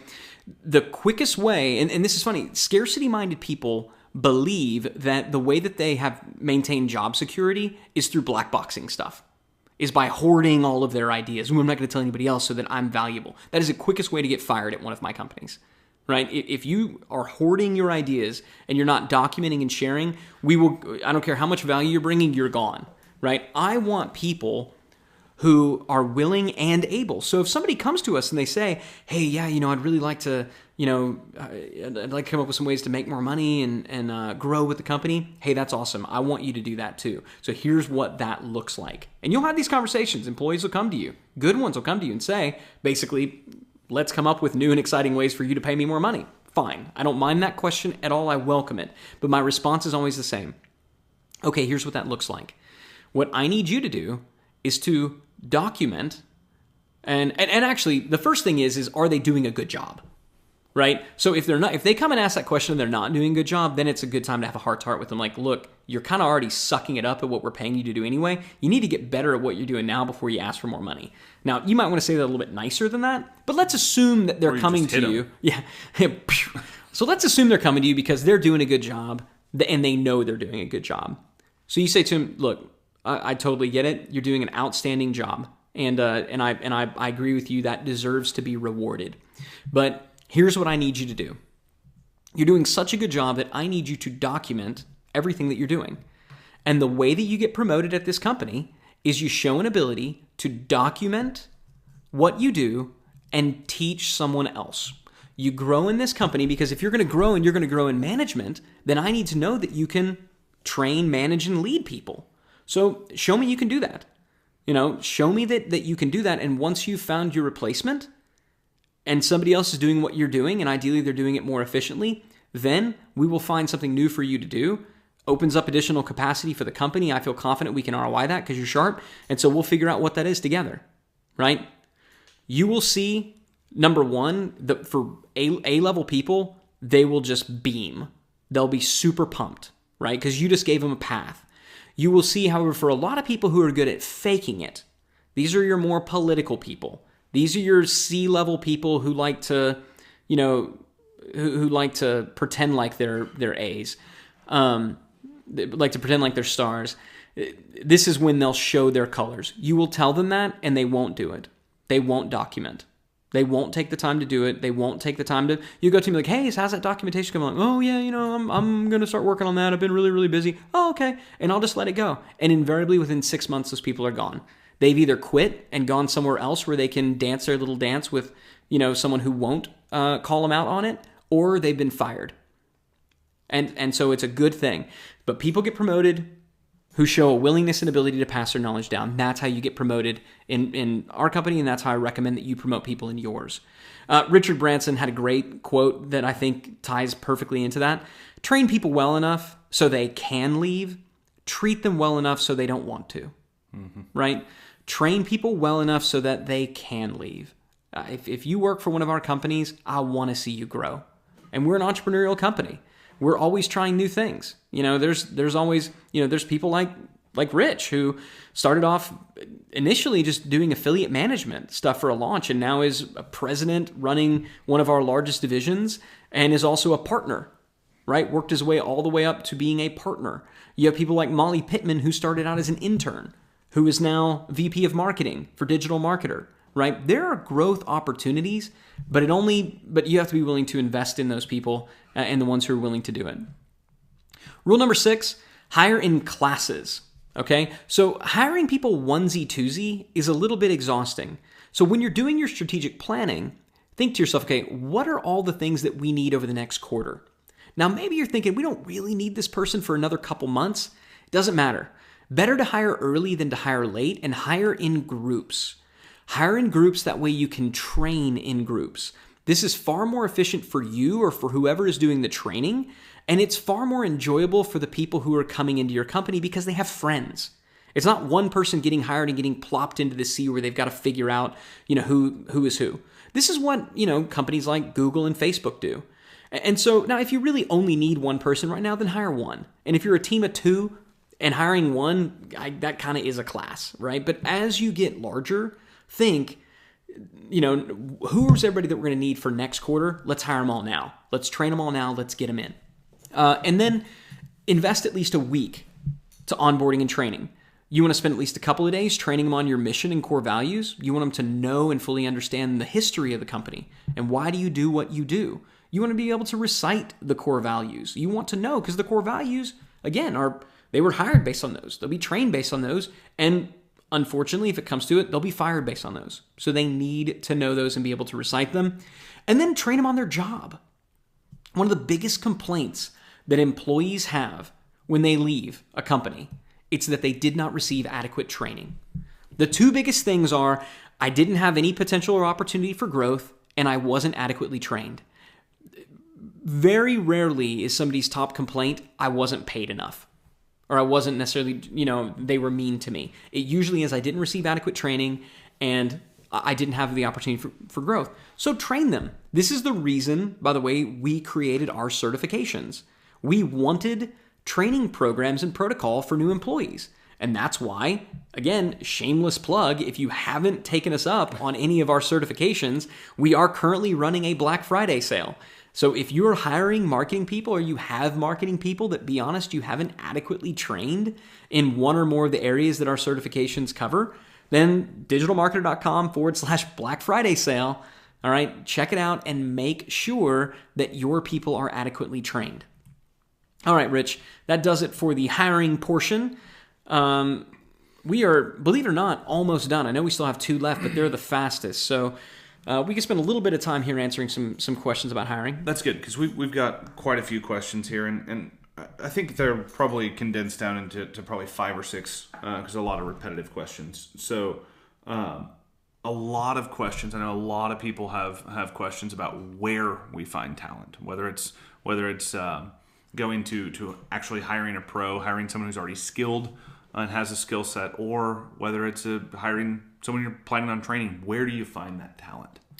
Yeah, so I mean, we do post jobs on using sites like workable.com. We've had good success with Workable, especially hiring programmer talent. Yeah, and technical. Tech talent, workable.com. What's the other one that we used a bunch? I knew that you were going to ask me that. Yeah, look that up. I mean, you don't want to just post to Craigslist. I mean, there are ones that will syndicate out to a bunch of them. Workable does that. It also makes sense if there's from the intern perspective, if there's a university in your town, get dialed into the, if you know you want to hire marketers, you want to hire salespeople, programmers, tech talent, design talent, get plugged into the into departments at those universities, community colleges as well, because oftentimes if you can get worked in, then students can receive class credit for doing internships with you, and it's a good way to kind of date people to bring on free interns and find out who do you want to offer a job at the end. Zip Recruiter. Oh yeah, Zip Recruiter is great, and it kind of posts out to everywhere.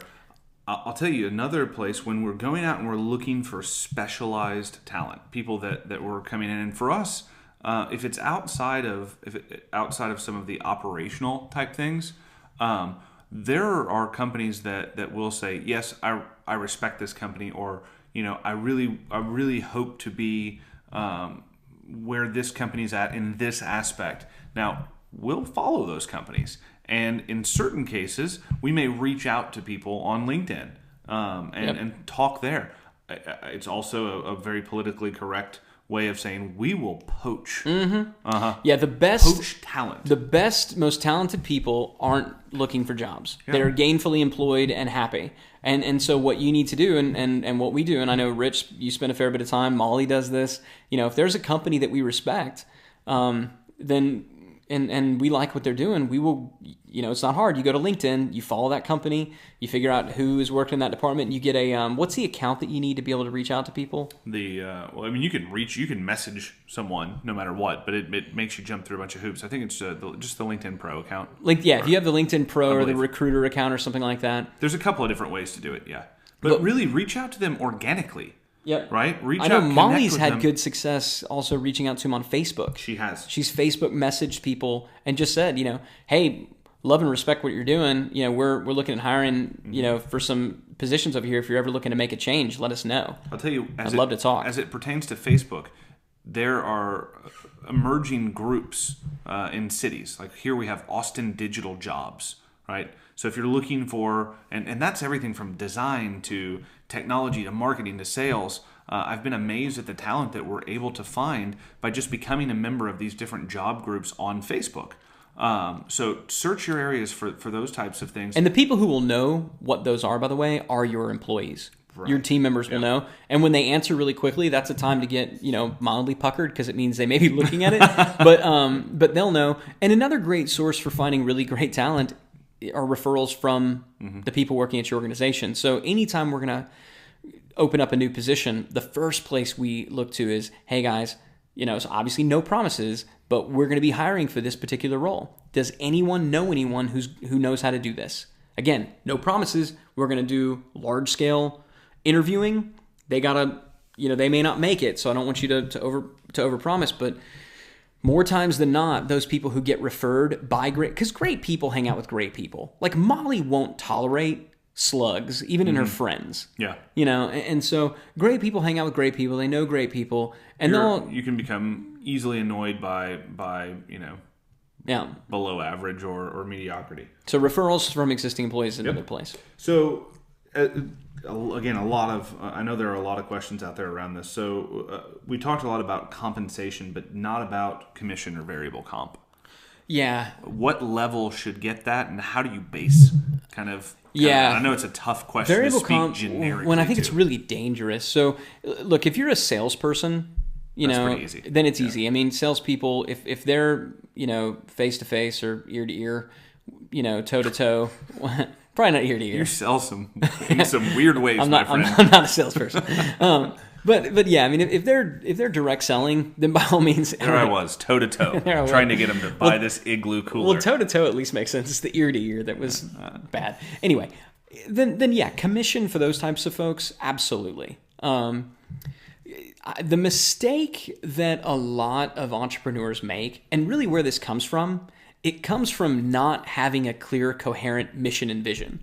So if you talk to a lot of entrepreneurs, what's your mission and vision? Well, my mission and vision is to make as much money as possible for me, right? And so since that's their mission and vision, spoken or unspoken, when it comes to time to motivate their employees who are thoroughly unmotivated because their company has no mission and vision, they seek to, out of, I guess, a warped sense of generosity. And I this is what we did, right? In many cases in the past of this company, they seek to want to include other people in that goal. So my mission and vision is to make as much money as possible. Therefore, I want other people in this company to be aligned to the same mission and vision. And so we're going to, pay them based on profits. We want them because we want them focused on profit and focused on this and this and that. Only 100% of the time we did that, it failed miserably. Yeah. And I don't know of any companies where it has worked long term. Well, I'll tell you, when we expedited the failure of that, we made it really hard to calculate. Oh, yeah. If you are going to do any type of variable comp, people should be able to calculate it themselves. Otherwise, they're going to think you're screwing them. Yeah, they're just going to think you're pencil whipping them. That's kind of the first thing. But for me, I want people at Digital Marketer who are passionate about growing companies. Whoa, I need to plug in my computer over here. I just got to notice that, there we go. Sorry about that, guys. Hang tight. And, all right. Whew.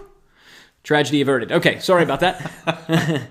There we go. So I want people at Digital Marketer that are passionate about doubling businesses. That's what I want. Mm-hmm. I don't want people who are necessarily passionate about getting rich. If you want to get rich, go start your own company. Right? Go take all your own risk, make your own investment, and go get rich. I think that's great. I'd love to support you in that as a digital marketer, but I want people working for Digital Marketer who are passionate about, who are not necessarily passionate, but they believe in small business and they want to help small business and they like what we're doing, but they are good at what they do and they want to be put in an environment where they can be supported, they can be appreciated, and where they have the opportunity for growth if and when they want it.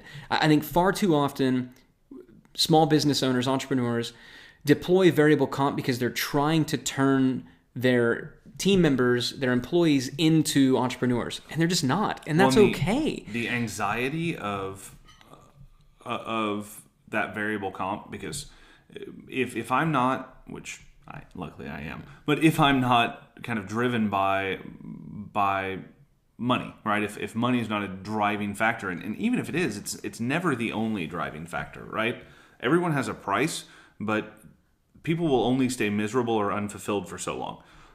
But you have to acknowledge the fact that you can give someone anxiety and stress them out by giving them variable comp if that's not what they're driven on, and then they see it as another way they're being measured, and the lower the check, the worse they're doing. Well, and it either becomes an entitlement, or it becomes, I know we've had people, because we took a bunch of people off. We had this. We're like, everybody in the company, You're on some variable comp, so your salary is going to be lower, but if we hit these numbers, you're going to make more than market. And it sounds nice, but it freaks people out. And so we went to him, we said, look, here's what we're going to do. We're going to get rid of this variable comp thing, because I know it's difficult to plan, and we're just going to pay you 10% more than market. Mm-hmm. You saw like this giant sigh of relief. Right. Come over people's faces. We're just going to give that. Now, there are people in your company who are intrapreneurs, right? They are people who, they don't want to, I think it's safe to say you're this. Absolutely. Right, Rich? Yeah. So, could you go off and start your own business? Yeah, but you're passionate about growing what we're doing here. Mm-hmm. And for those types of people, yeah, it does become appropriate to introduce some aspect of variable comp. The plan that we figured out that has worked the best over the long term, and the only one that we've stuck with, and this is only for people who are responsible and they'll be held accountable and have the ability to affect profit, or revenue, I should say. Yes, revenue. So revenue targets. Profit is a function of probably other people, operations, maybe even you, but we want to hold people accountable. Again, we have revenue targets. So we have net sales minus refunds, right? That's when we talk about revenue, sales minus refunds. So if we say, look, we want to do $1 million this month in sales minus refunds and, 800,000 the next month and 1.2 the month after that, do you agree to this person? And for that person that is in that strategic planning meeting with you, for those people and only those people, it can become appropriate. It's not essential, and I would delay doing it as long as you can, but it can be appropriate to give them some type of variable comp over and above their salary. And the calculation that we use is, okay, if you hit goal, then you're going to receive if we don't hit goal, then nobody gets, we're not getting variable comp. But if we hit goal, or anything above that, then you're going to receive a certain percentage of that. And it might be 1/4 of a point or 1/2 a point, or maybe early on it's a point. Mm-hmm. But let them know. So, okay, great. So we did $1 million that month. So you get 1/4 of a point. So you get, what would that be, $25,000? Whoa, you just did math. I know. You could have picked better numbers. I know, I'm sorry. Let's say it's math. You get what I'm saying here. Math is hard, and you want to actually know these numbers before you do it. It doesn't matter, right? Doesn't matter. That would be a giant, nice bit. I think it's $2,500 though. Yeah, it's $2,500 because it's 10,000. $2,500. Okay, great. So if we hit this $1 million, then you get a $2,500 kicker, which is probably very appropriate. So what we found in that is doing that. It's easy to calculate. Everybody knows the number. Nobody feels pencil whipped, and we give it to them every single month. Right? Here you go, every month. We found annual goals to not be motivating at all. Quarterly goals, same kind of thing, but when you can get paid every month, then that becomes very, very motivating. And so that's the only thing that we've ever done. Beyond that, what we will do at the end of the year, or if we have a really great, big, gigantic win, we'll say, hey, everybody, we exceeded our expectations and we want to share the wealth. Yeah, and so everybody's going to see a bonus, on your next paycheck. Great. And oftentimes we'll do that at the end of the year. So it functions as kind of a Christmas or a holiday bonus, but you want to make sure when you do it, it's random and it doesn't become an entitlement. But beyond that, I would try to avoid variable comp for as long as possible. Yeah. I think there's two more really solid questions. All right. The first one is kind of along the lines of compensation, but more along the lines of compensation with ownership, and how should I distribute my capital, or how should I reinvest, or how much should I take out based on what I'm generating? And that's such a good question. Yeah, really good question. Here's what most entrepreneurs do, and what most small business owners do. Certainly, if you're a solo enterprise. There's like a single owner, you don't have a board, you don't have investors. What they do is when things are really great, they take out a bunch of money. And when things are really bad, they take out none. Do me a favor, if you were listening to this, pay yourself a salary. As the owner of the company, pay yourself a salary.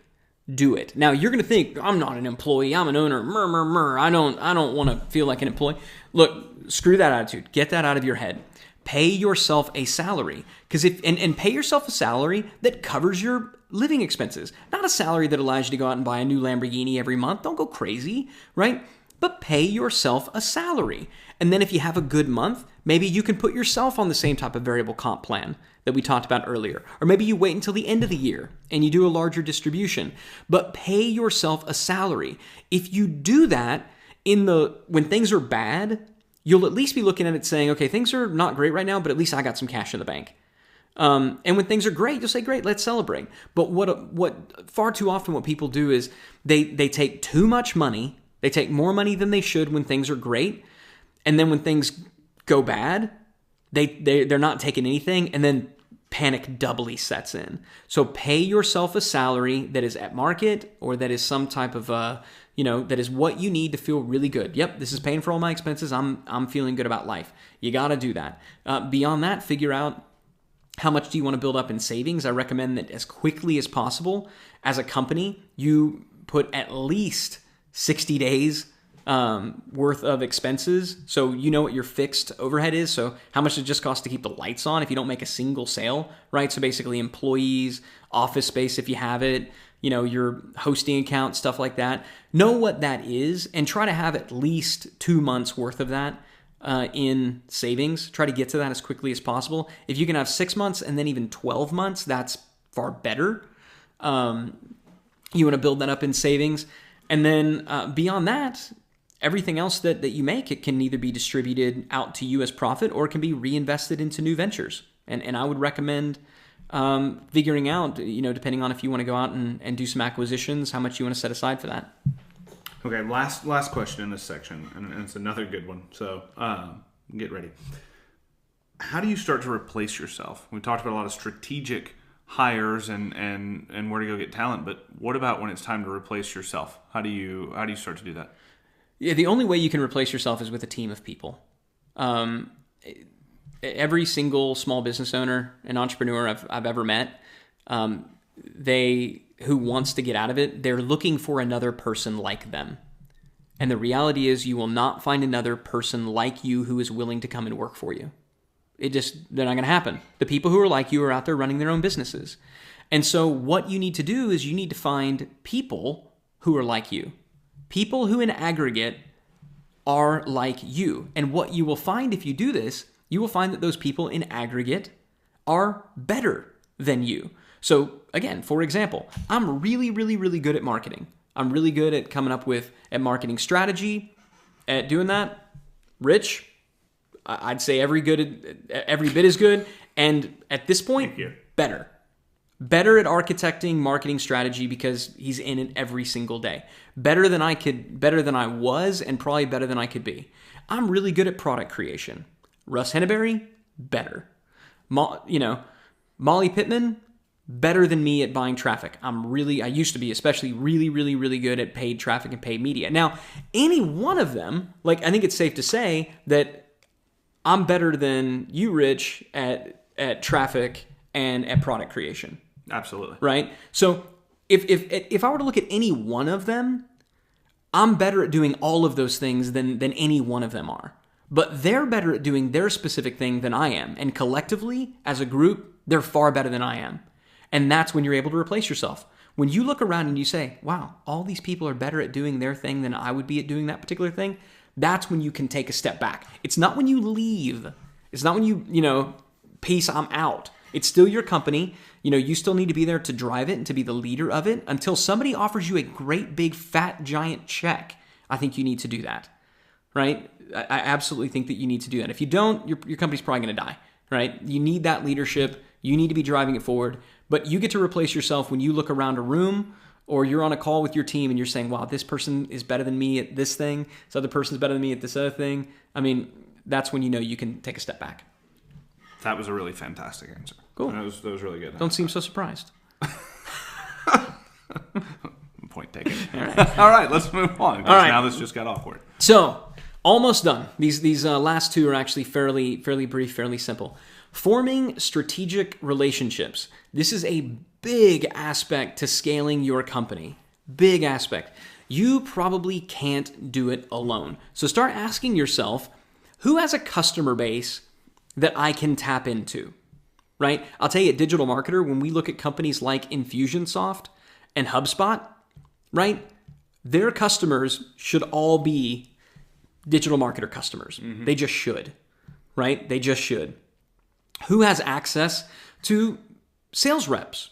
Who is out there selling to your customer that you're not, where you can tap into their network, right? AARP, for example, is an ideal partner for us over at on the Survival Life and Absolute Right side because our customer is generally going to be 55 to 65 years old. They've got them, and they've got people to sell them. What are some celebrities that we could leverage, right? This is how we've been able to do deals with William Shatner and Damon John. And what are other brands that we could partner with to add additional credibility and affinity? So we've been able to do this with Lucky Magazine. We're doing deals on the makeup tutorial side with MAC and with Sephora, right? And adding their their iconography to our site, not just randomly, like we getting permission to do it, right? But these are the areas that you're looking at for strategic partners. In other words, who else is talking to my customers but selling them something I'm not? That is the question to ask. Who is talking to your customers but selling them something that you're not? Those are your indirect competitors, and they make ideal strategic partners. Absolutely the most fantastic strategic partners in the world. So get with your team and ask them this question. Guys, who else is selling to our customers, but who else is selling to them, but they're not selling them what we're selling them? And then go out to them. As an owner of a company, right? A lot of times I see small businesses, they have a business development person, right? I'm an owner of a company. I don't want to talk to a business development person. I want to talk to other CEOs and owners. As the CEO of a company, as the owner of a company, you are the ideal business development person. And as a CEO and or owner, you can call up and pretty much talk to any other CEO or owner, whereas a salesperson wouldn't be able to do that. And so for me, I see right now my primary role at all of our different companies is being business development, strategic partnerships, doing these types of things. And so ask this question of your team, make a list, and then start dialing for dollars. And I mean that. Pick up the phone and call people. Reach out to them on Facebook. Reach out to them on LinkedIn. Say, hey, you and I haven't had the opportunity to meet yet, but we're both in the same industry, and I'd love to, if you got 15, 20 minutes to take some time to chat about some ways we might be able to work together in the coming year. Try to connect at industry events that you're both going to. Exactly what I was going to say. Attend industry events. Right? If you know that if you make this list and you start seeing these other company logos as attendees at other events, go to those events. Maybe sponsor those events. Yeah, it's like you're reading my mind right now. Sponsor at those events. Have a booth. We will sponsor events just so that we have a reason to go and talk to the other sponsors at that event. Yeah, we have three kind of primary categories of sponsorship or goal for a sponsorship, and one of them is 100% business development, and it has no even realistic or slight hope or expectation of being ROI break even. We know that whatever we put in to attend there's going to be no quantifiable number in sales that could track back in the near future to make that a break even or an ROI positive investment. But one half-drunk conversation at the bar could be worth millions. It doesn't have to be. You could be completely. You could be completely, or not at all the way not completely drunk. sober. Yeah. No, but I mean, when you're there as a sponsor, the bar is a fantastic. You get there early, and people are setting up, and you're kind of chit chatting with other people. Oftentimes, they'll have rooms just for the sponsors, right? But go around, meet people, talk to them. But answer this question, and then pick up the phone. Make connections. You don't even have to know yet how it's going to work, but and you don't have to figure it out the first time. Just say, cool, I don't know what this looks like yet, but let's keep in touch. Let's see if there's ways to do this. But there are people out there who are talking to customers that you aren't talking to, and they should be yours, and they would be happy to introduce you if only you would ask them. This, by the way, is why we decided to launch our Certified Partner Program at Digital Marketer. When we asked this question, we came up with names like Infusionsoft and HubSpot, and we've been able to have good strategic relationships there, but we also said agencies. Agencies are talking to small business owners. Consultants are talking to small business owners. There's lots of people serving small business owners and doing it in ways that we're not doing it. So let's partner with those agencies. And that's why we launched our Certified Partner Program. Certified Partner Program is where we work with agencies. We certify them. They're allowed to leverage our branding, and they resell our stuff. Right? It's a fantastic program. It's been in beta all this year, and we're actually rolling out officially at Traffic and Conversion Summit. If you are an agency or a consultant, you should check it out. digitalmarketer.com/LP/certified-partners. Just certified-partners, not a .com at the end. You don't need two .coms. Whew, you can tell we've been doing this for a while. It's only been about 3 hours. My brain stopped working. Yeah. We warned them. I told you, this is a full day presentation. But yeah, no, shameless plug for our Certified Partner Program. But if you are a marketing agency or a marketing consultant, I would love for you to check it out, and I'd love to maybe form a strategic partnership with you. That'd be fun. All right, number 5, Systemize everything. And this is kind of what we're going to close with, and this is going to be fairly simple. Actually, what we're going to close with is the super new and exciting announcement that we have to make. But this is what we're going to close with as far as the official content is concerned. But yeah, systems. Businesses cannot grow and they cannot scale without systems. Mm-hmm. You right now have tribal knowledge that is trapped into your head. Some of your best people, they know exactly how to do their job, but if you ask them to explain it to someone else, they'll be like, I don't know, I just do it. Right? It's like trying to explain to somebody, how do you ride a bike? You get on and you kind of wiggle back and forth and eventually it works out. Right? That's not helpful at all. So you have to get this knowledge that is trapped in... Did you like that? I did like it. You have to get this knowledge that is trapped in people's brains down on paper. All right? And this is, by the way, what we did with Digital Marketer Lab. We said, let's do that. Let's take all the systems, the things that we do, and let's write them down. Step 1, step 2, step 3, step 4, into these execution plans. And we did it initially for internal use. And fortunately, at Digital Marketer, we get to monetize the systems that we create. So for us, we'd be stupid not to systemize stuff. We get paid to do it. For you, even though you may not be getting paid to do it, it's still something you need to do. So the systems, the step-by-step, but also templates, right? The machine, funnel blueprint.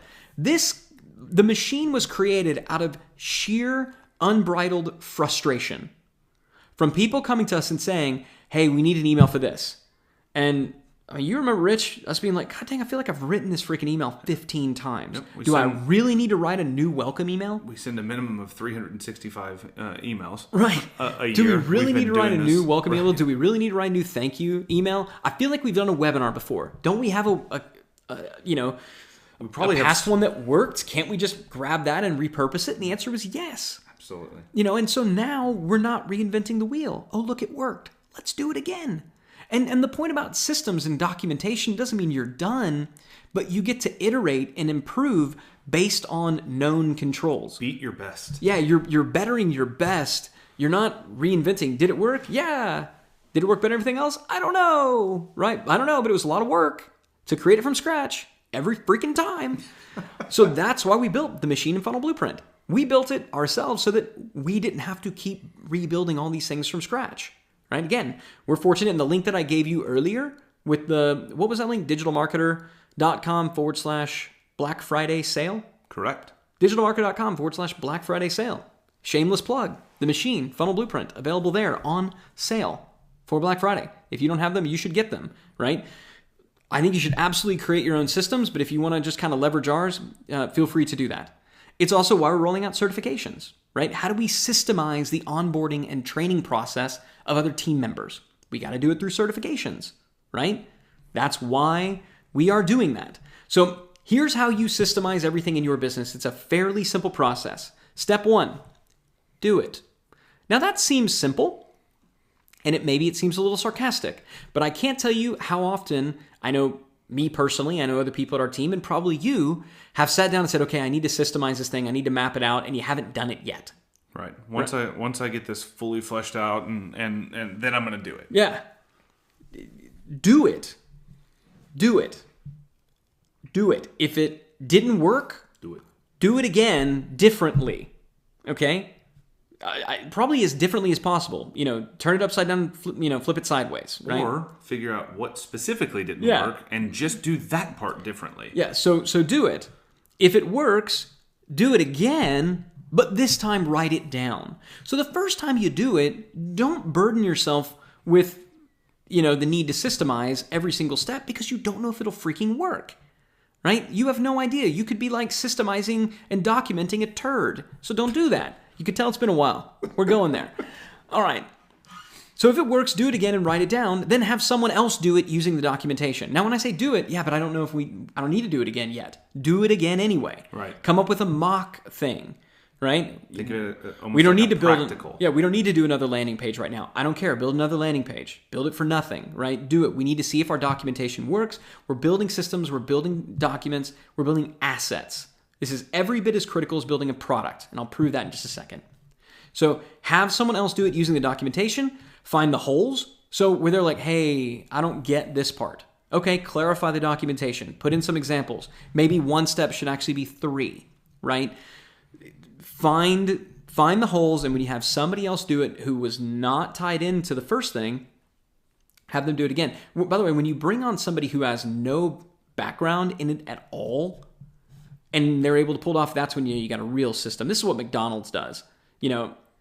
Hey, high schooler. Yeah, hey, high school dropout, and not just because you were the cool guy, right? Because that's what all the cool guys do. Yeah. Here you go. Go in this thing, read this deal. They're slapping out hamburgers, right? Just the same as a chef would, following the same system. Then train others. Train others based on the system, and based on that system, iterate and improve upon the documentation. So somebody says, hey, I've got an idea. We should try this. Awesome. I agree with that. Tweak it. Did it work? Yeah, it worked better. Okay, great. Do it again. Have someone else do it. Did they get the same results? No, they got totally different results. Okay, maybe it was you, right? We got to isolate these variables, right? But over time, improve upon the documentation. This is how you systemize. This is it. Do it. If it works, do it again and write it down. But don't document, and certainly don't automate, and for the love of God, don't train until you've proven, right? Those of you who I've met at events and you've asked me to sign my Invisible Selling Machine book, what I've written in a lot of your books when I've signed is please, please, please prove, then automate. Because so often we want to automate. So often we want to train and document and do all these things. Prove first, then document, then systemize, then automate through other people. So, another thing you could do when you have these, build your own wiki. Build your own internal wiki that houses all your documentation. This is a WordPress theme, a wiki WordPress theme where you can go and put it in there. That way everybody can see it. They all have access to it. And I'm telling you, this wiki will become one of the most valuable assets in your business. In fact, documented systems are more valuable to a business than the products that business sells. And I know this to be true because in the past 6 months, we've been approached by a lot of investors, people who want to invest in our company, people who are valuing our company. They ask a little bit about our products. They ask a lot about our systems and documentation. And I'll tell you, products come and go. Products will go in and out of fashion. The systems, the documentation that you have, that is what will stay. That is the true value in your company. If somebody wants to buy it or if you want to exit from it, you must have this documentation in place. It absolutely positively has to be there or you will never be able to exit from your company. You'll never have freedom. So even if you have no desire to sell it, right? If you simply want freedom, then this is what you got to have. So with that, Rich, we are kind of done. Any kind of final questions that we have before we make the big exciting announcement? Ooh, big it's announcement. Only mildly big and exciting. It actually is kind of big and exciting. I'm excited about it. And by default, I too am excited about it. Woo! I don't know if you can tell it in my voice. Woo! Yeah. Woo! All right. It is. We do have questions. All that was right. hard to say. Yeah. Yes, we have some questions. Okay. How do I find companies to merge with or acquire? So when you're talking about more of the strategic kind of alignment and partnership and all this, but what about acquisition? What about kind of a more intimate alignment? Yeah, so it's hard. It's kind of like deciding, I want to get a loan from a bank, but you don't have any relationships. You really need to start forming these relationships long before you ever want to merge or acquire a company. And so what I do is I'll do everything I said before, right? Form these strategic partnerships and figure out how can you work together. Knowing that you can work together, certainly in the case of a merger, but even in a buyout, you're functionally marrying that other business owner, right? So I want to work with them first. I want to date them. I want to see, do we jive? Do I like the people, their employees? Do I like what they're doing? They seem to treat their customers well. And if all that's looking good, then I'll say to them, and I truly believe this is one of the highest compliments that you can ever pay a business owner. I'll say to them, I'm sure you have no interest, in selling, but I'll tell you, one of these days I'd love to buy your company. It's hard to be offended if somebody says that to you. They might say, I'm more likely to buy you, in which case, hey, great, let's talk about that, right? Oh, wait. But to say, man, I'd love to be able to buy your company because I just respect the heck out of what you've built. Right. It's a big compliment to pay somebody, and if they're like, yeah, cool, maybe it goes nowhere and all you did was pay him a compliment, but maybe it goes somewhere. Or maybe they come back to you, which has happened to me. You know, a year ago, you said one day, tell me about that. Were you serious about that? Yeah. I've said the same thing, by the way. This is unrelated to that question, but I've said the same thing to people who work for other companies. You know, I really respect the heck out of the work you do. If you ever want to make a move, come talk to me first. Yeah. And we've had people make a move based on us saying that. People remember those kinds of things. It's a big compliment. So that's how I do it. Okay. That's another one. And you mentioned being approached by people to make investments. So what about raising money? When should you raise money? What's the best way to raise money? Should it be from outside investment? Should it be more traditional,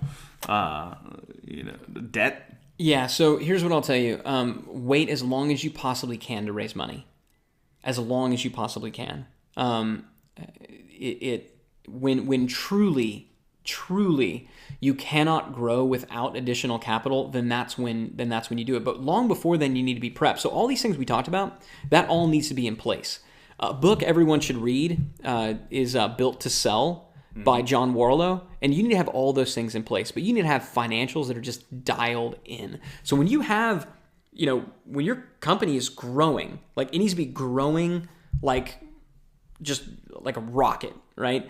And you're growing quickly, and your margins are strong, and everything's looking good. And your problem is really, and we're dealing with this right now at Native Commerce, right? We could grow so much faster, but we need additional money for inventory. We need money to hire.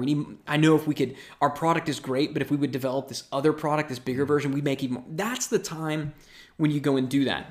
Raising money because you're in decline, no investor that you want is going to want to take that deal.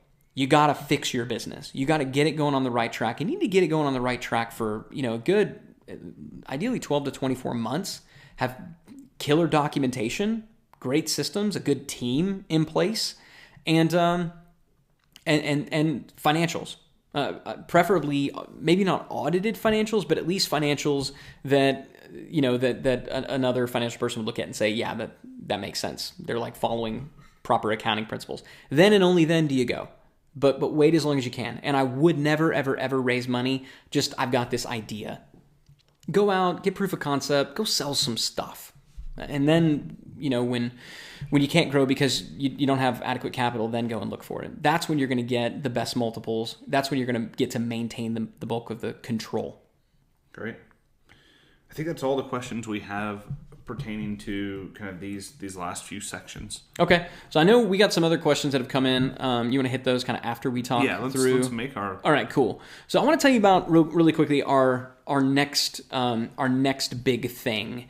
And it goes to the mission that we talked about earlier, our mission to double the size of 10,000 businesses. And I'm excited to announce this, and I'm excited that you're hearing this first. One, because you signed up for Black Friday Bootcamp. And so that means I already like you a lot, because this is, of everything we do, probably my favorite. But also you stuck around for like 3 hours. And so I'm glad that you're the first to hear about this. So you already know our mission, right? We want to double the size of 10,000 businesses. There's just one big problem. When we set out when we planted the flag and said, this is our mission, this time last year, like I said, it's been 12 months. We're 1 year into our mission. We didn't totally foresee this particular problem.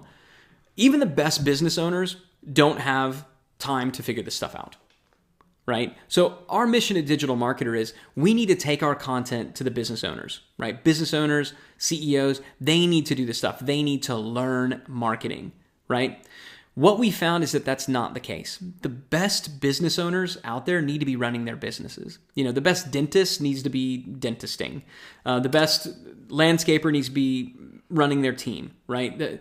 The best, they need to be focused on their product, and they need to be focused on their customers, and they really need to leave the marketing to someone else. They really do. It's gotten to where digital marketing is so complex and frankly so difficult that it needs to be left to professionals. Now, the professionals we found fall in two categories: either agencies and consultants, or internal teams, internal marketing teams. And so if a business is leveraging agencies and consultants, great. Hopefully they'll leverage one of our certified partners, right? So that's how and we figured that out pretty early. We've got to partner with agencies and consultants because they're working with the business owners directly. They're going to be able to connect the dots. They're going to help us They're going to help leverage our content to actually double the businesses. They're also going to report back to us so we know the 10,000 businesses when they get doubled. The other group, though, are the marketing teams. The employees, the directors of marketing, the VPs of marketing, the marketing coordinators, the boots on the ground at the company level who are responsible for the marketing. They're the ones that we need to be able to support. And so we started doing that with our certifications, right? The certifications were going to help us do that. But what we have coming up next, I think, is going to really take that to the next level. But the big thing that we realized is that to truly master digital marketing, you need to master these 8 critical core disciplines. Conversion funnels. So you need to know how to architect a conversion funnel that turns strangers into friends, into customers, into fans, right? And we talked a lot about that, but it's a process, right? It's not necessarily intuitive. Also, content marketing. You cannot master digital marketing, and you certainly can't be a master digital marketer without understanding content marketing. It is the essence now of paid traffic, of organic traffic, of the relationship building and engagement. You've got to be leveraging content, value first marketing. It's got to be there. Also, customer acquisition via paid traffic, leveraging social channels like Facebook and Twitter and Google, right? Do you have the ability to acquire leads and customers, to go out and get them? That's an essential core discipline. Email marketing, been around for as long as the internet, not going anywhere, okay? Email marketing is a critical core discipline. Social and community management, right? How effectively are you engaging with your customers and prospects through social channels? Are you listening to what they're saying, both from a customer care perspective, right? Social and community management is essential. Search marketing, when people are looking for your brand, when they're looking for you, when they're looking for a solution that you solve, are they finding you? And is what they're finding good? So reputation management. Search marketing is a critical core discipline of digital marketing. And marketing analytics, right? Are you making data-driven decisions, or are you just kind of making hunches, right? Marketing analytics is a critical core discipline. And then testing and optimization, right? Are you constantly improving? Are you constantly getting better and better and better at what you do? Testing and optimization is a critical core discipline. So when you look at these 8 things, you can see why a business owner is screwed. They're not going to be able to figure this out. They're not going to be able to take the time away from the running their business and growing their business to learn and master these 8 critical core disciplines. It just isn't going to happen. It's gotten too complicated. It just has. So they either need to work with outside professionals, or they need to build a marketing team that gets this, or they need to equip their marketing team to get this. So our new mission, and really it's not a new mission, it's just kind of a takeoff from the old one, is to train 10,000 digital marketing professionals and equip them with the skills and tools they need to serve small businesses. We realize that if we can help marketing professionals, that they can help small businesses, and through them, we can achieve our goal of doubling the size of 10,000 businesses. And we frankly get to share in the glory, which we're happy to do, right? We're happy to do. But for us, it needs to happen at the marketing professional level, at the agency level, not necessarily at the business owner level. We still want to talk to business owners. If you're a business owner, I'm thrilled that you're here. But what I'd rather see you do is, instead of you hanging around in DM Engage, instead of you going through our execution plans, I would much rather see you having a team member go through it. And here's how we're going to accomplish this, and specifically what I would like for you to do. We're rolling out a new program called Digital Marketing Mastery. This is a 10-week live virtual class. So 10 weeks starting on January 7th, we are going to train marketing professionals on all 8 critical core disciplines. We're going to walk them through every single one of them, certifying them along the way and certifying them at the end of the process, and making sure that in those 10 weeks, it's like going through an accelerated Masters of Marketing at a major university, but at a university that actually knows what the heck they're doing. Because tragically, most of them don't. This isn't being taught at the collegiate level, so we're going to start teaching it. We do eventually hope to partner with universities, but for now, we want to talk to the marketing professionals who are already out there working for, or who would one day like to work for, a small business. So that's how it's going to work. The way that the actual class is going to go is each unit is going to be led by an industry expert, and it's designed to be completed in a week. Okay, and I'll go through the weekly breakdown. But students are allowed to work at their own pace. So we're not going to necessarily take stuff away. If they need to take a little bit longer, that's fine. On Thursdays, you'll receive access to the streaming video lessons for that particular unit. So on Thursdays, those video lessons will open up. And so it's not like you're sitting in a classroom having to watch. You can watch on your own time, because we recognize we want to serve marketing professionals all around the world. And so it's not necessarily convenient for you to be available, maybe from like noon to 4 our time is like 4 a.m., to 7 a.m. your time, or 8 a.m. your time, right? It's not necessarily convenient. So each week you'll receive 4 to 6 hours of video streaming lessons, plus handouts and an optional mini project. So the mini project, think about it kind of like cooler homework, right? But this is an opportunity for you to make sure that you actually know what you're doing, and to get, to get your hands dirty, to get out of the hypothetical, to figure out how this stuff works, and to get feedback from your instructor. On the following Tuesday, so again, you get on Thursday, you got Thursday, and it's really designed to be completed over the weekend, if it needs to be. So on the following Tuesday, you'll attend an office hours session with your instructor where you get your questions answered, get help completing your mini project, and then on Wednesday, you'll turn in your mini project, which again is optional. We don't require it. But there will be a unit exam, and that unit exam and the passing of that unit exam is required to move on to the next unit. But they're open note, open book, don't freak out. As long as you're actually paying attention, you can pass them, right? All this gets graded and reviewed by your instructor, so you get feedback. Upon successful completion of the unit exam, you'll be rewarded with a specialist certificate and badge denoting your mastery of that particular subject. And then once you finish all 8 exams, once you go through the entire thing, the entire class, that last week you'll be invited to participate in a final class project, which is really cool. It's where you essentially build a comprehensive marketing plan for a mock business, and this actually gets turned in and presented. And think about it kind of like a PhD thesis, right? But again, not that hard. Something that you can complete in a week. It gets turned in, and then you become eligible to become a certified digital marketing professional.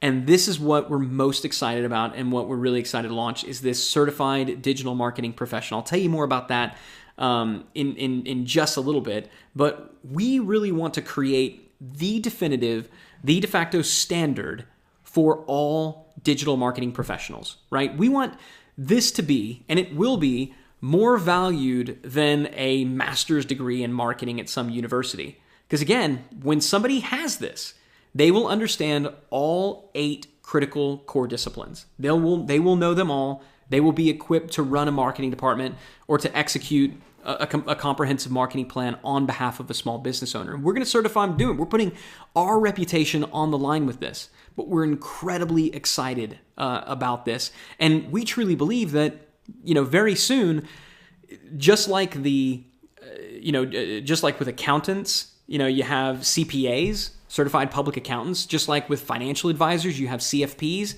Very soon, the CDMP is going to be the accepted, understood, acknowledged, yes, you have to have this if you want to run a marketing department in the 21st century. That day is coming, and we're thrilled that this is kind of the first day that we're announcing it.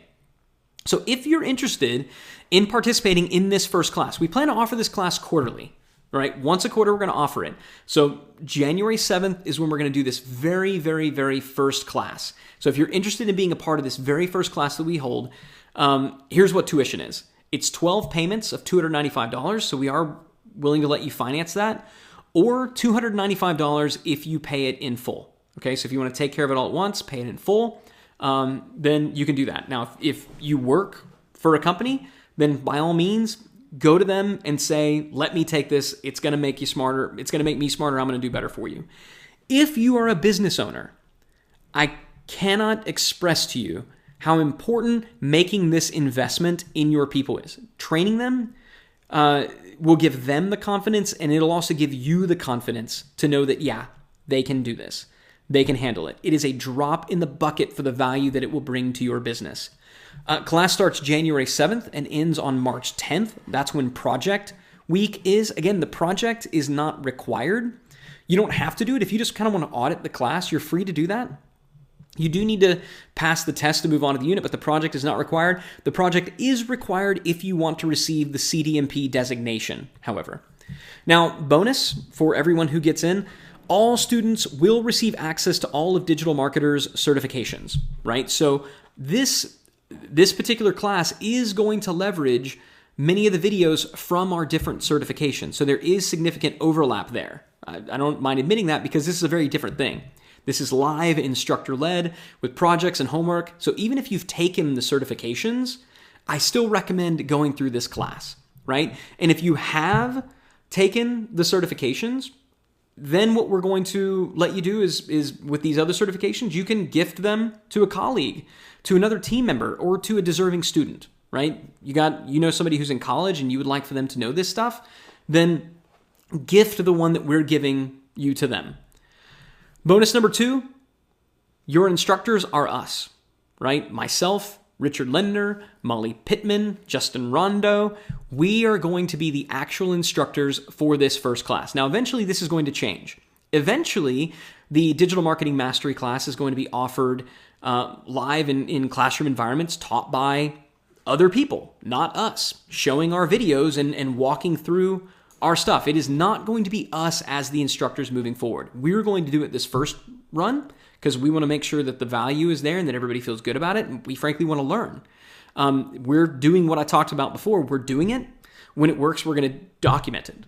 Okay, so that's what we're doing. We are documenting the instructional process for future instructors. So you, by getting in this first class, get the benefit of closer interaction with us. Getting, me and Rich and other members of the Digital Marketer team grading your mini projects as opposed to, don't get me wrong, we're not going to just let any old Joe teach these. They're going to have to be an actual practitioner, but let's just say it won't be us. Bonus number 3, you get access to all future certifications that we roll out for the next 12 months. So class starts January 7th. So from January 7th, 2016 through January 7th, 2017, you will receive access to any new certifications that we roll out. And that's good because that's going to function as your continuing education, right? So to maintain your CDMP designation, there are going to be continuing ed requirements, but for you, those costs have been covered because you're going to get access to future certs for a full 12 months. And then bonus number 4, and this is the biggie, we're going to let you do a 2-for-1, okay? So, and this is definitely not something that we're going to do. This is only for attendees of Black Friday Bootcamp. When you attend this class, you can allow another colleague or another team member to attend it for free. Okay? You can allow another colleague or another team member to attend it for free. Now, please, please, please don't go into the Digital Marketer group. Don't go into DM Engage and say, hey, I want to take this class. Is anyone else willing to split this for me? Don't do that. Okay? That's not what this is for. This is really designed to build a true marketing team. So have somebody else in your company go through this with you, right? If bring on an intern, have them go through it. That's what we want. Now, if you want to share it with a friend and if you want to split the cost amongst yourselves, look, that's fine. Whatever. We're not going to make a big deal about it. Heck, we're not going to know. Now, again, if you go into the Digital Marketer Engage group and make a big deal about it, we're going to be like, stop it. That just looks goofy. But we are allowing this 2-for-1 because, again, we want to just make it a truly ridiculous offer.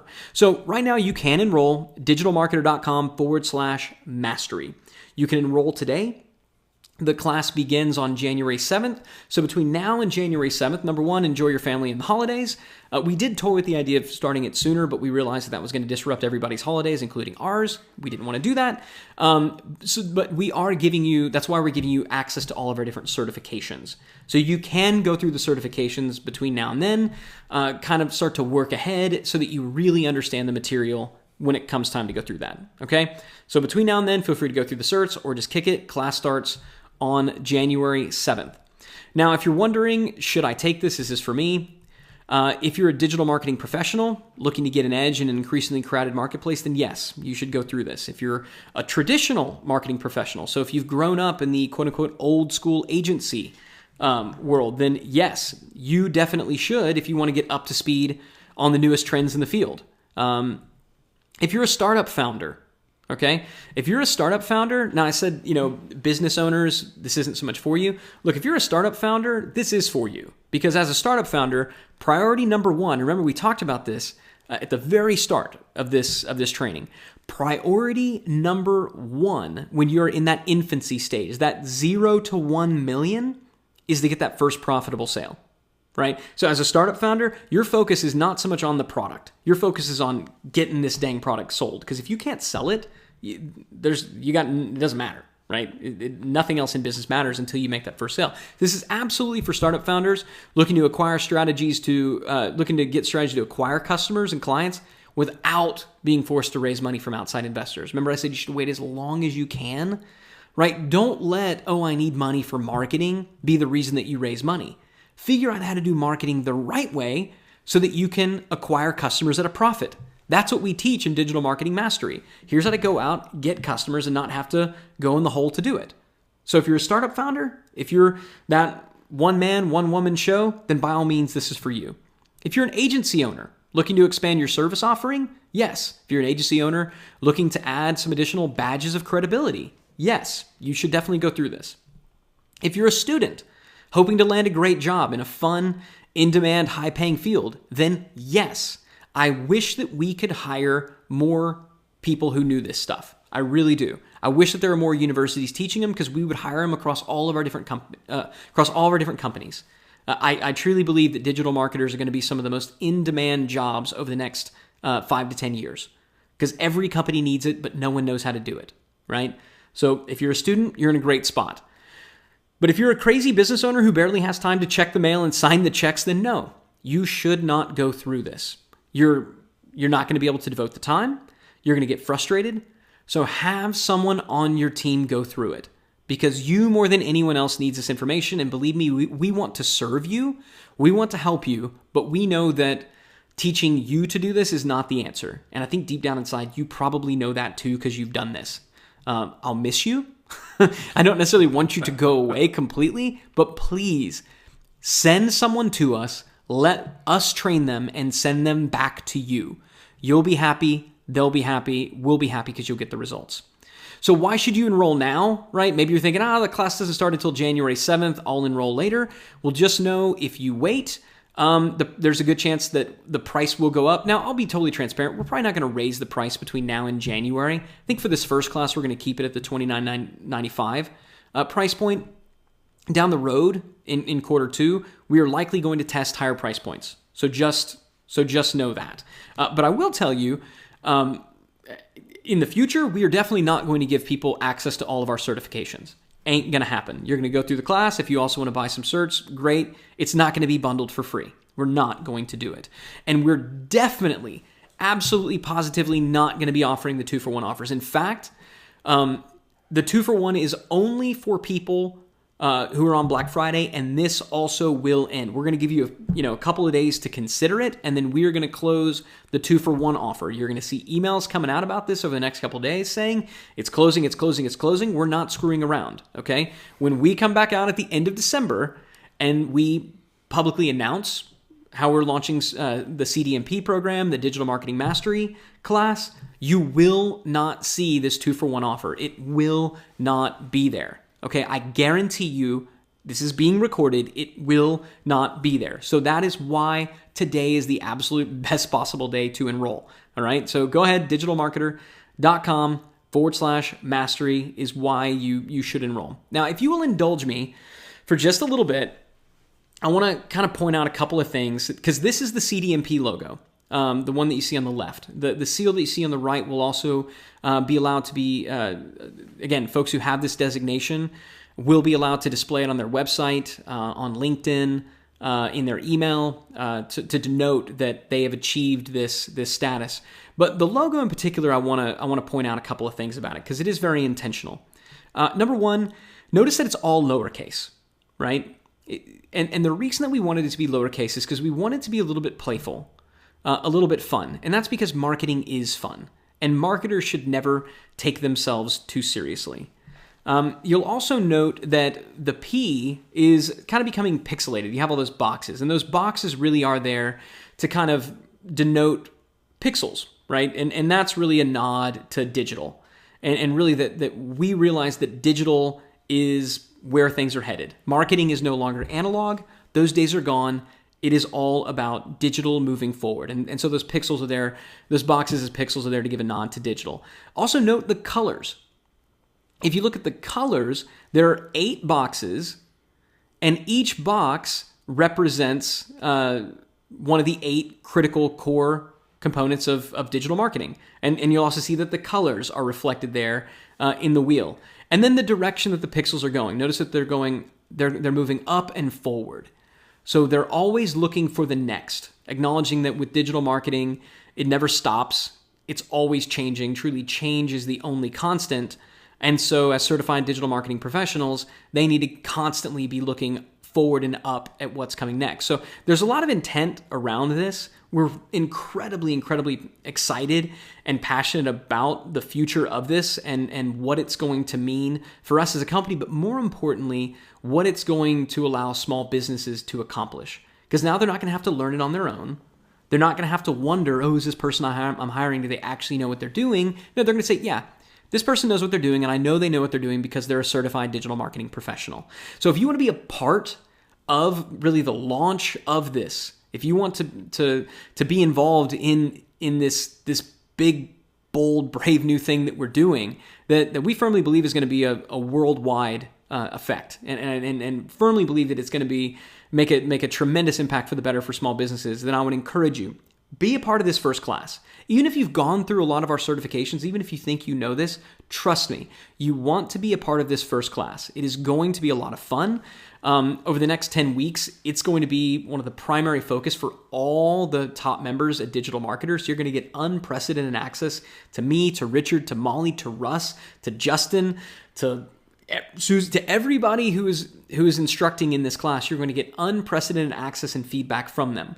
So if you're even mildly considering it, you'll want to be a part of this first class that we're doing.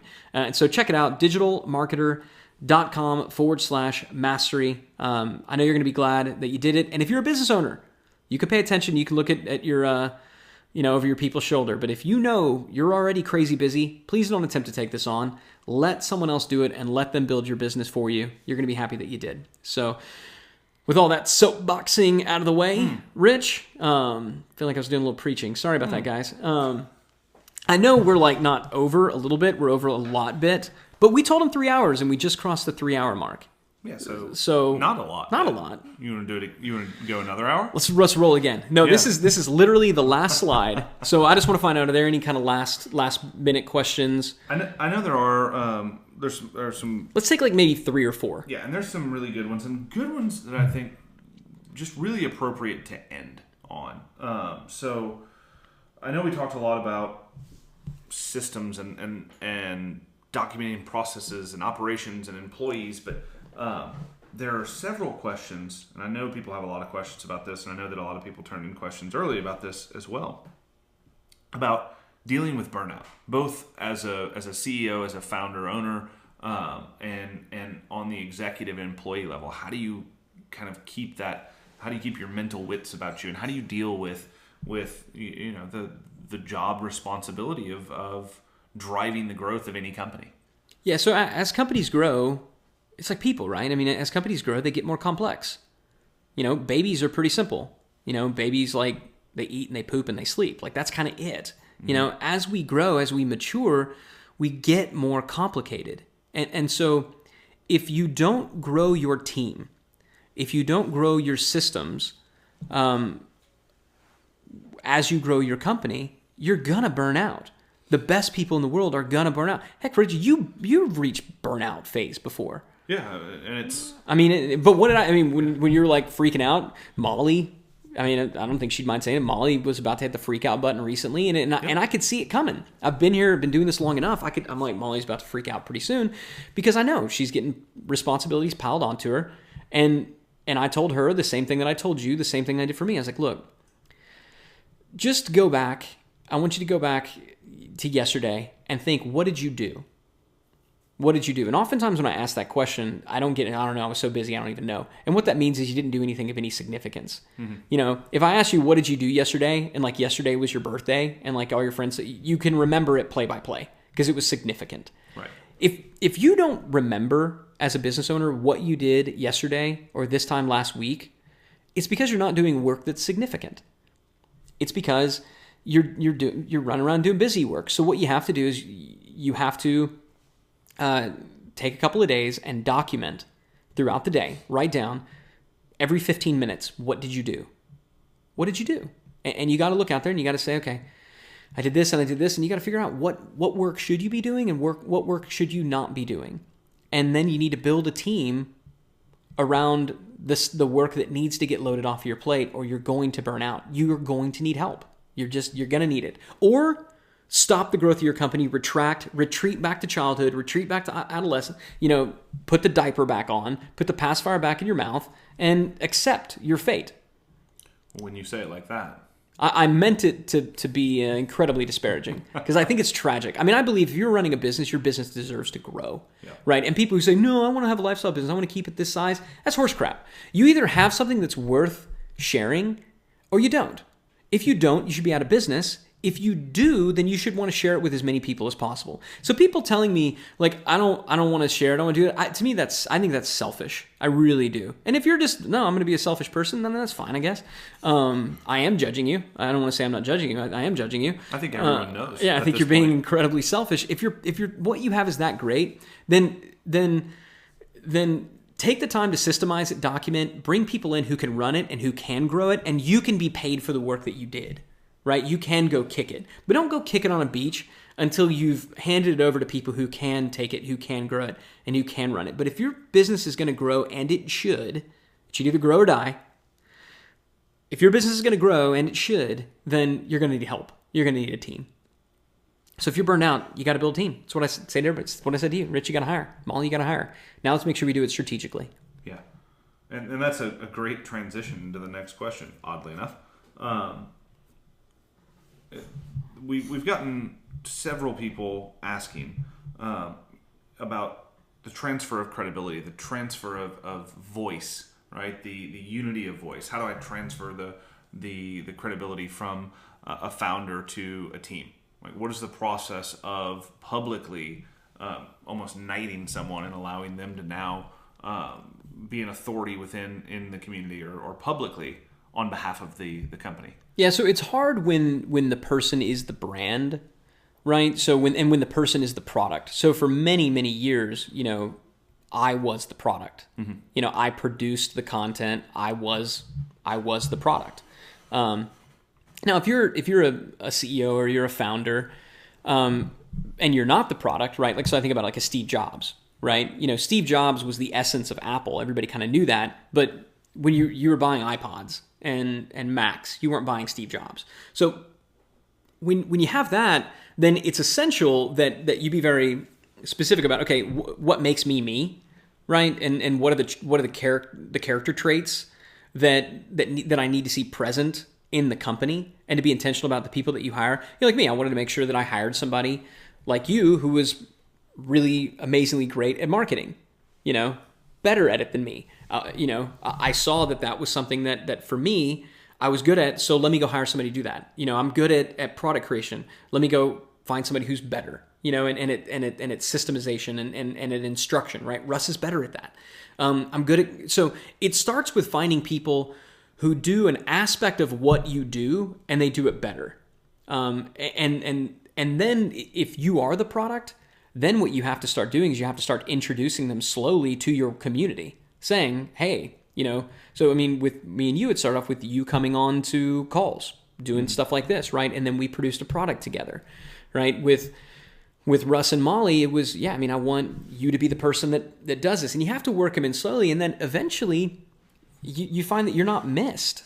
Like, now nobody notices that I've never been on a What's Working Now call ever in Digital Marketer Lab or in or on an office hours call. Nobody notices that it's never my voice in any of the execution plan videos, right? Nobody notices and nobody cares because it's great.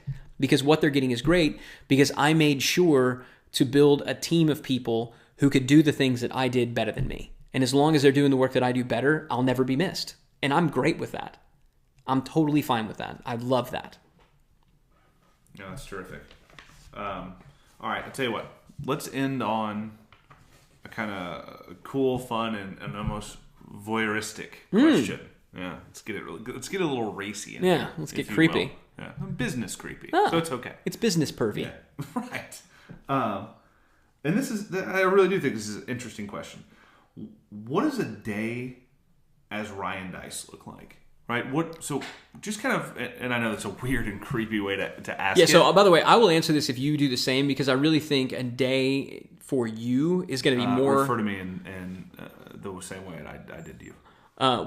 What is a day for Richard Linder? No, but I'll answer, but I want you to finish. I really do. I think we should close up with you talking about yours, because I think it's going to be more interesting.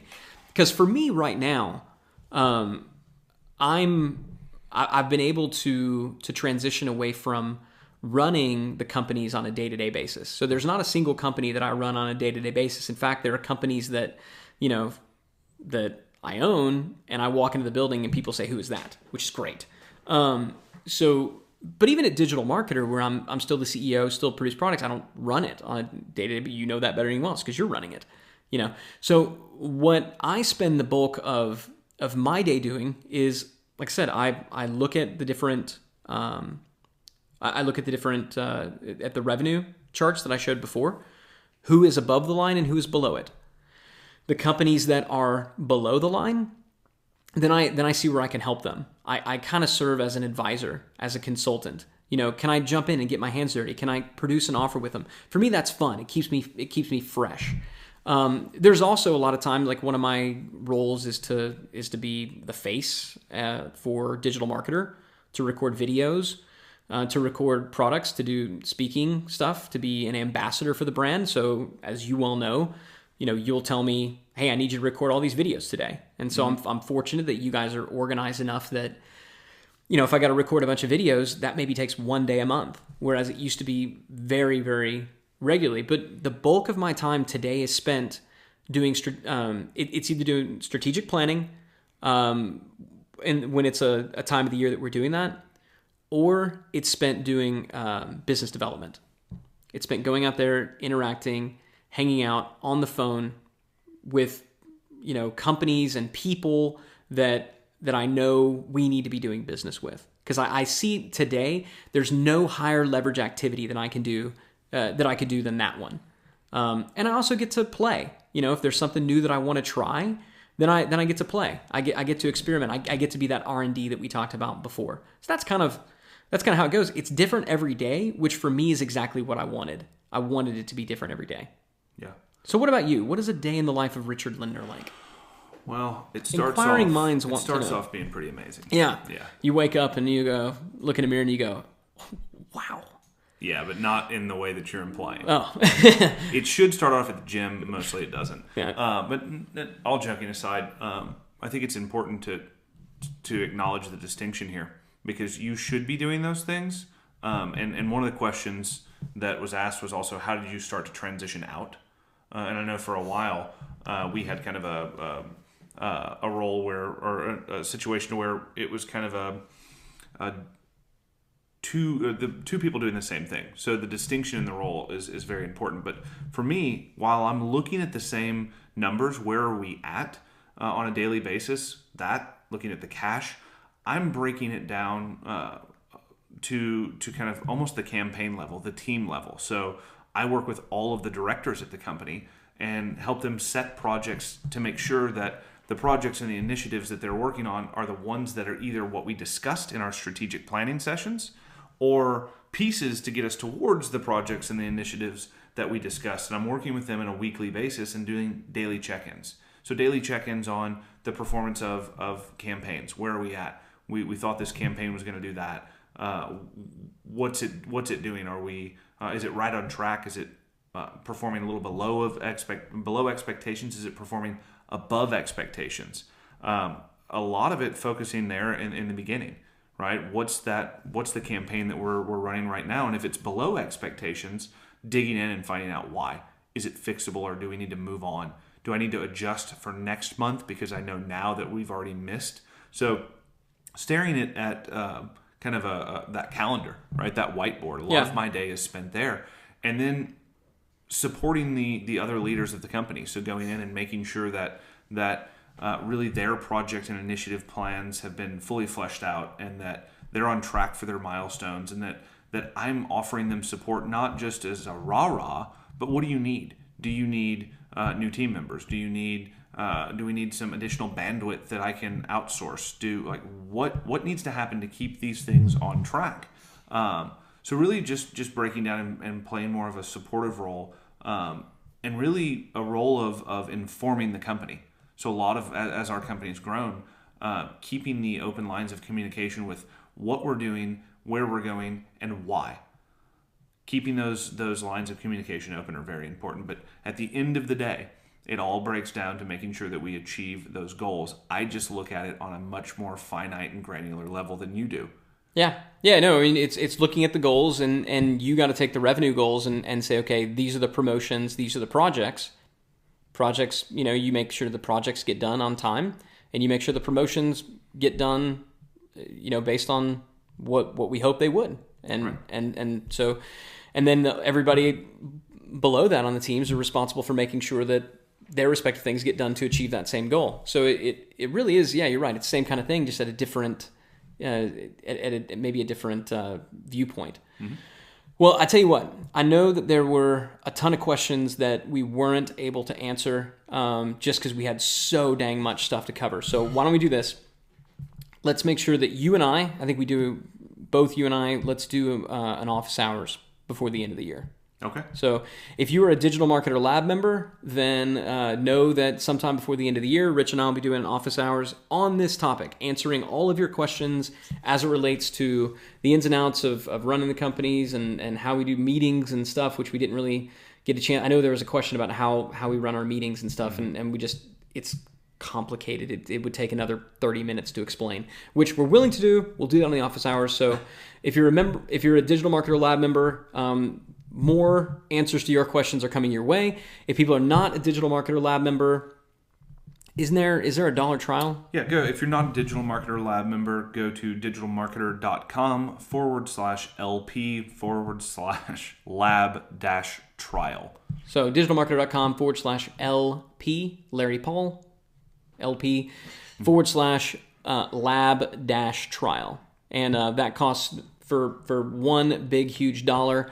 You'll get access, US. You'll get access to Digital Marketer Lab, and if you only hang out for 1 month to listen to the questions, that's fine. We won't be overly offended, but hopefully you'll choose to stay a little bit longer. And if you're a lab member, cool, pay nothing, more stuff coming your way. So great, guys, we're gonna wrap up. I'm losing my voice, and I'm sure you're just getting sick of listening to it. So we'll go ahead and wrap up now. Thank you so much for your time and attention. Do check out this mastery class that we're launching and really be a part of it. I'm super excited.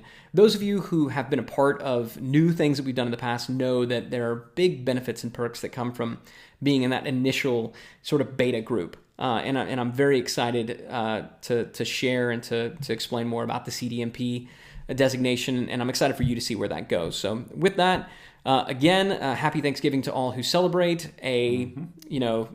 Yay thankfulness for those who don't, and we'll look forward to talking more in the coming weeks. Thanks, guys. Thank you.